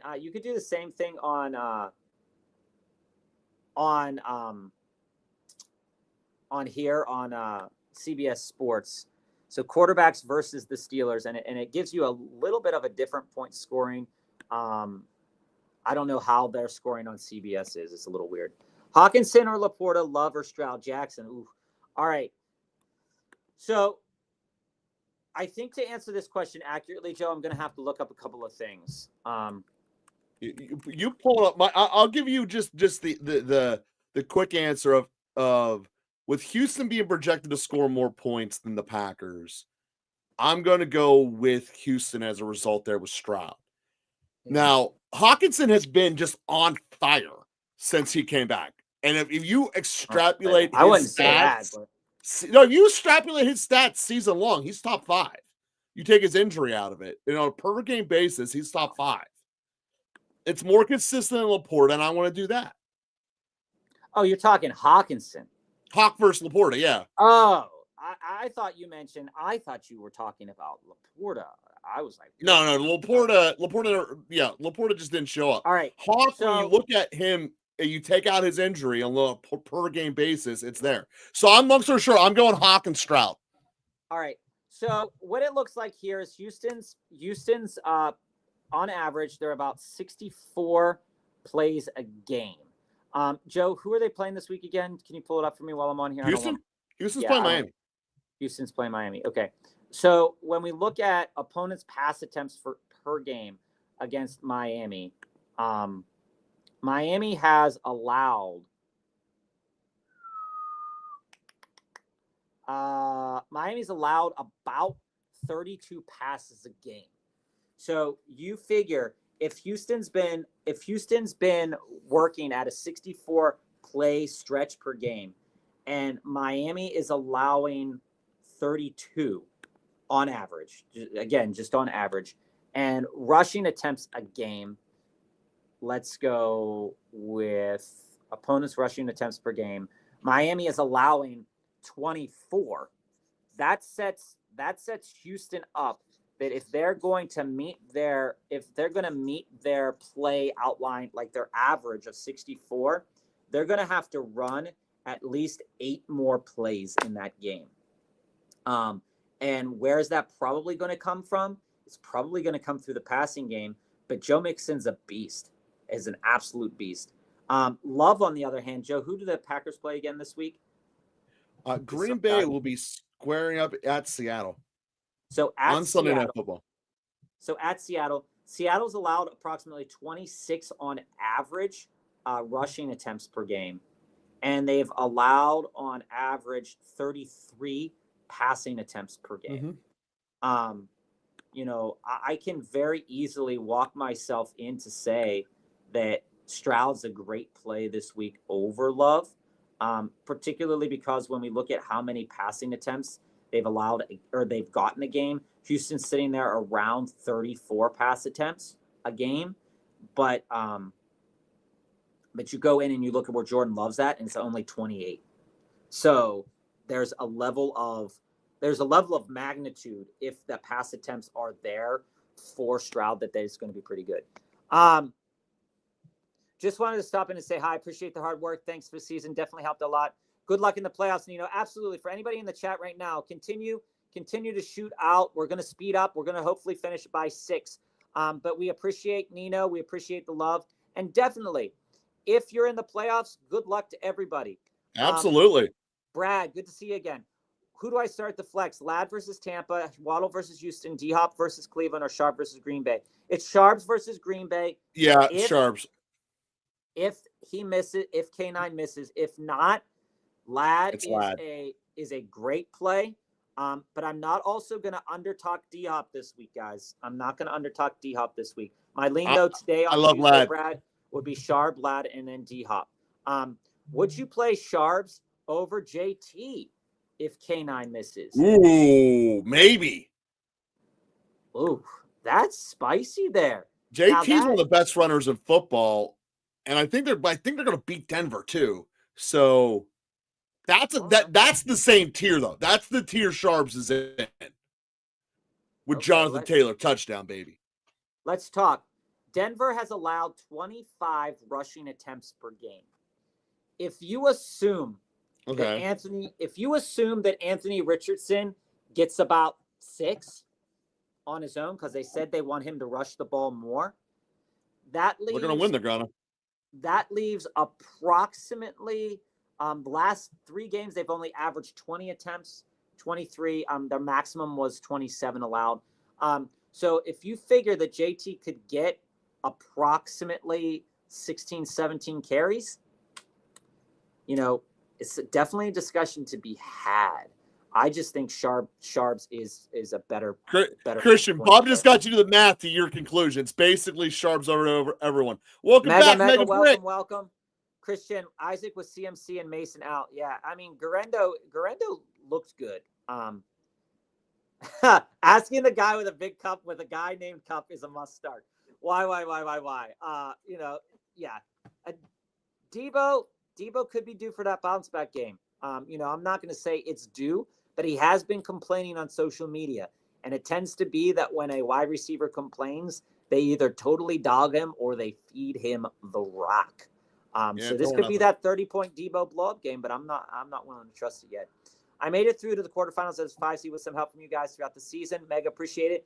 I have a tough lineup decision this week, so I'm going to fire off some quick hits. Absolutely. Start Purdy versus LA or Goff versus Buffalo. I'm on Purdy. I'm on Goff.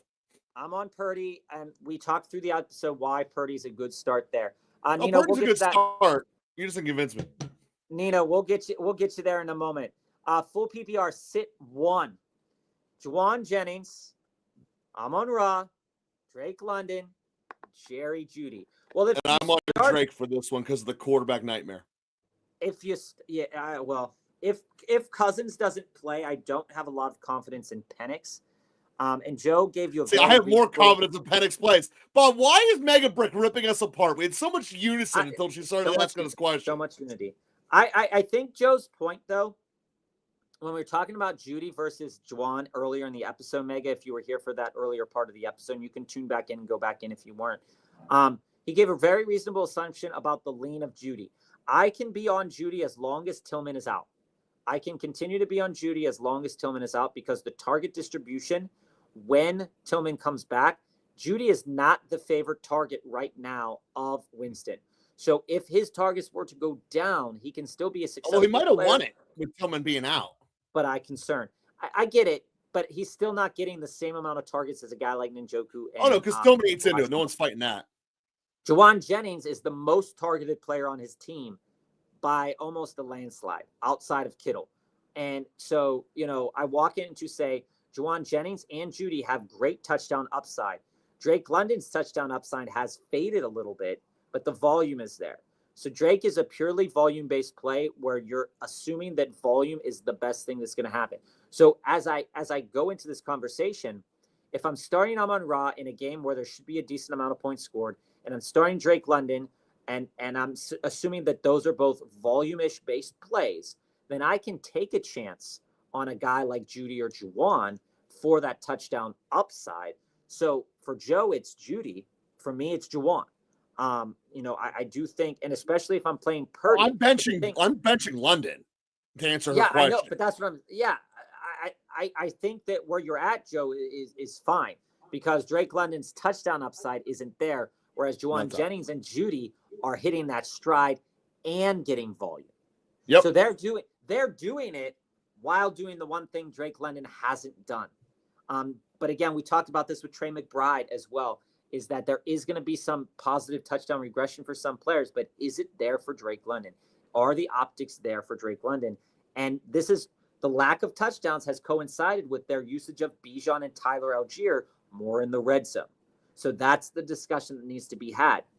I think that I think it's crazy. Everyone's starting Jennings this week, and no one's starting Debo, so we can expect a huge game from Debo and a 6-point game. Yes. Absolutely, yes. Wombo, because that's how the Niners are. Wombo. This is what happens. It seems about right. Wilson in the matchup, I think it's a game where he reminds himself he is the future, despite Rodgers preferring Adams. These easy matchups are where your young receivers. He might, but no one else of the future of the Jets is going to be there this week, so it doesn't matter. And this goes to Joe's point. That's it.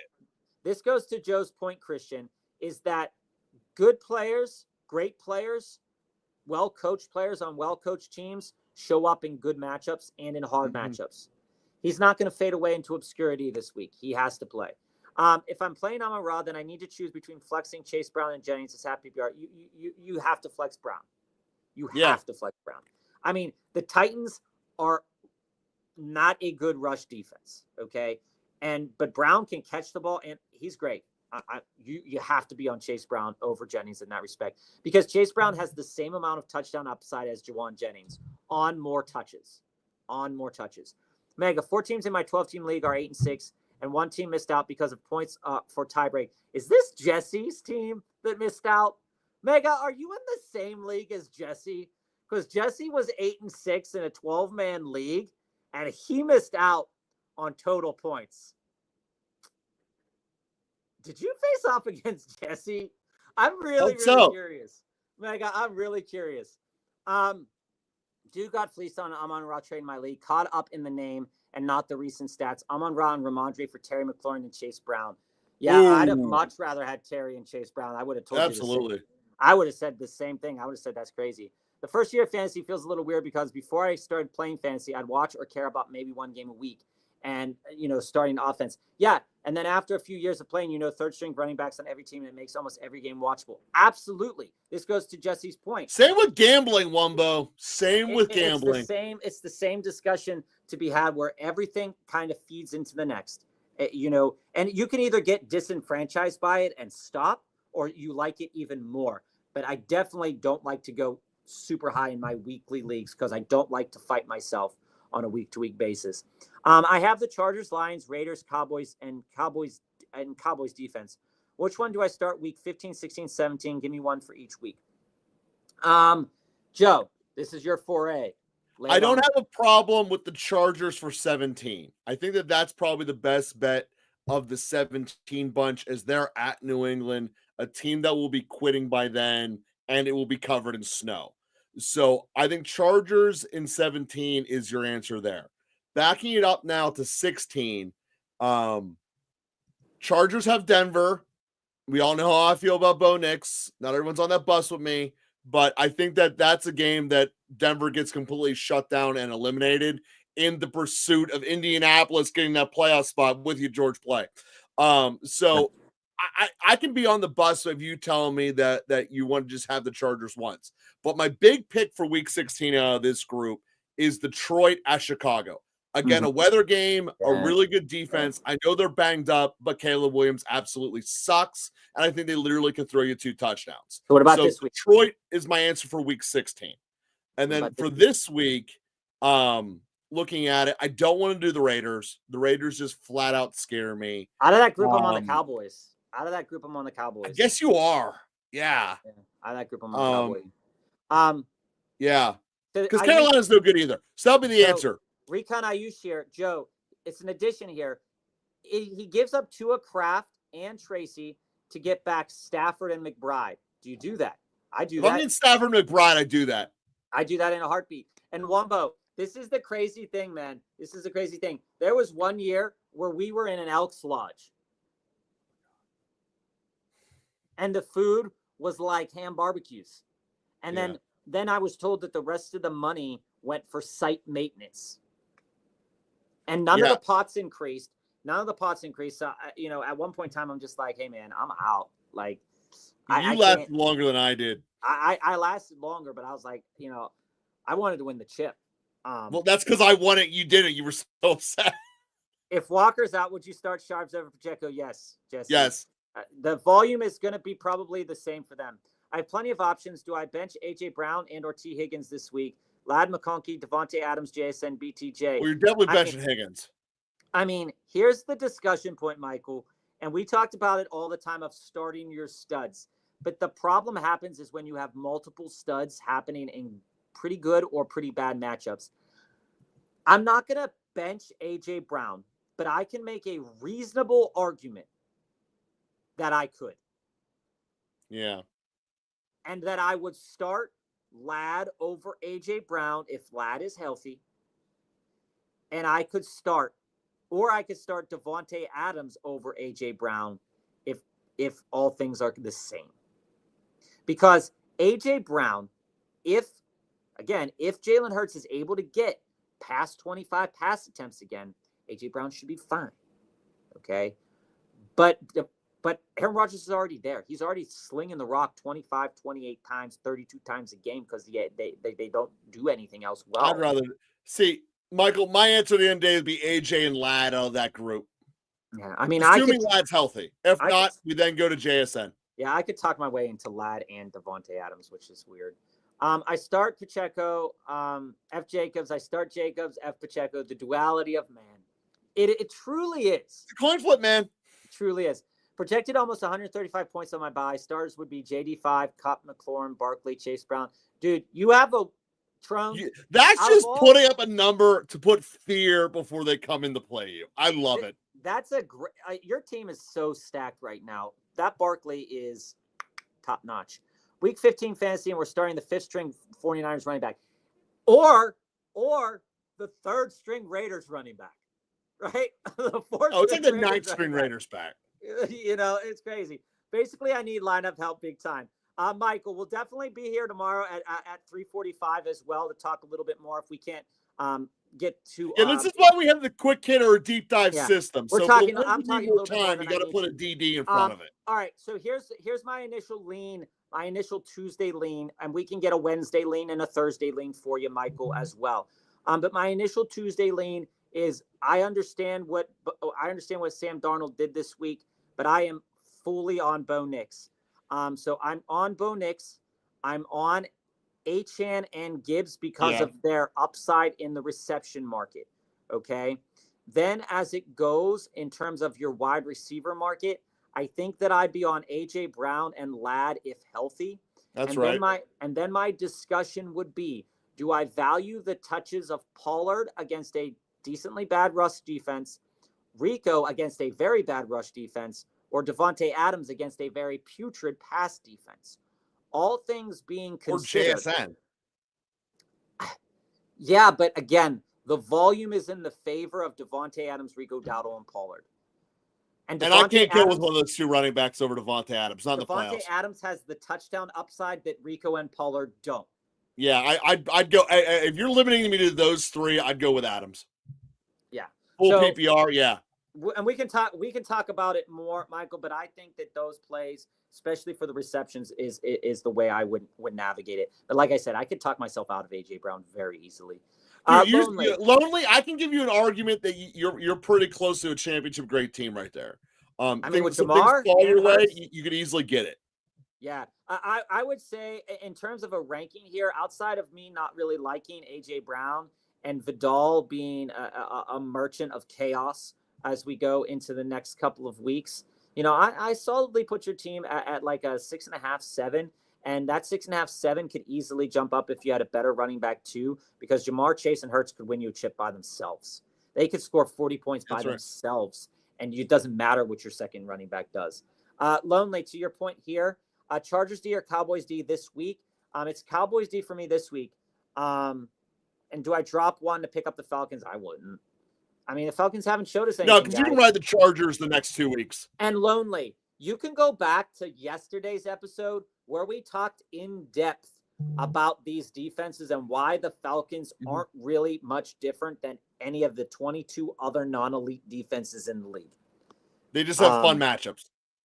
Oh, it wasn't Jesse, just a coincidence. Megan, I was going crazy. I was thinking about it. We appreciate you, Michael. We appreciate you here with us, and we appreciate helping everybody too. We will be on again 3:45 tomorrow until about 5:30 tomorrow. And in fact, it's already up. You can put your comments in there now. Yeah. Leave your comments. We'll talk more. We'll try to get to this whole Monty, Charbonnet, Dowdle debate, this whole Cup, Evans, Jennings, Wilson debate. And we'll hopefully bring up a couple metrics that will help us into this discussion of Jennings, because Jennings is a spicy play this week. And we appreciate the love, Michael. So for all the team players out there, good luck. We'll be on tomorrow, 3:45 Eastern. Welcome to Local Football Flavor, connecting the fan bases of the NFL.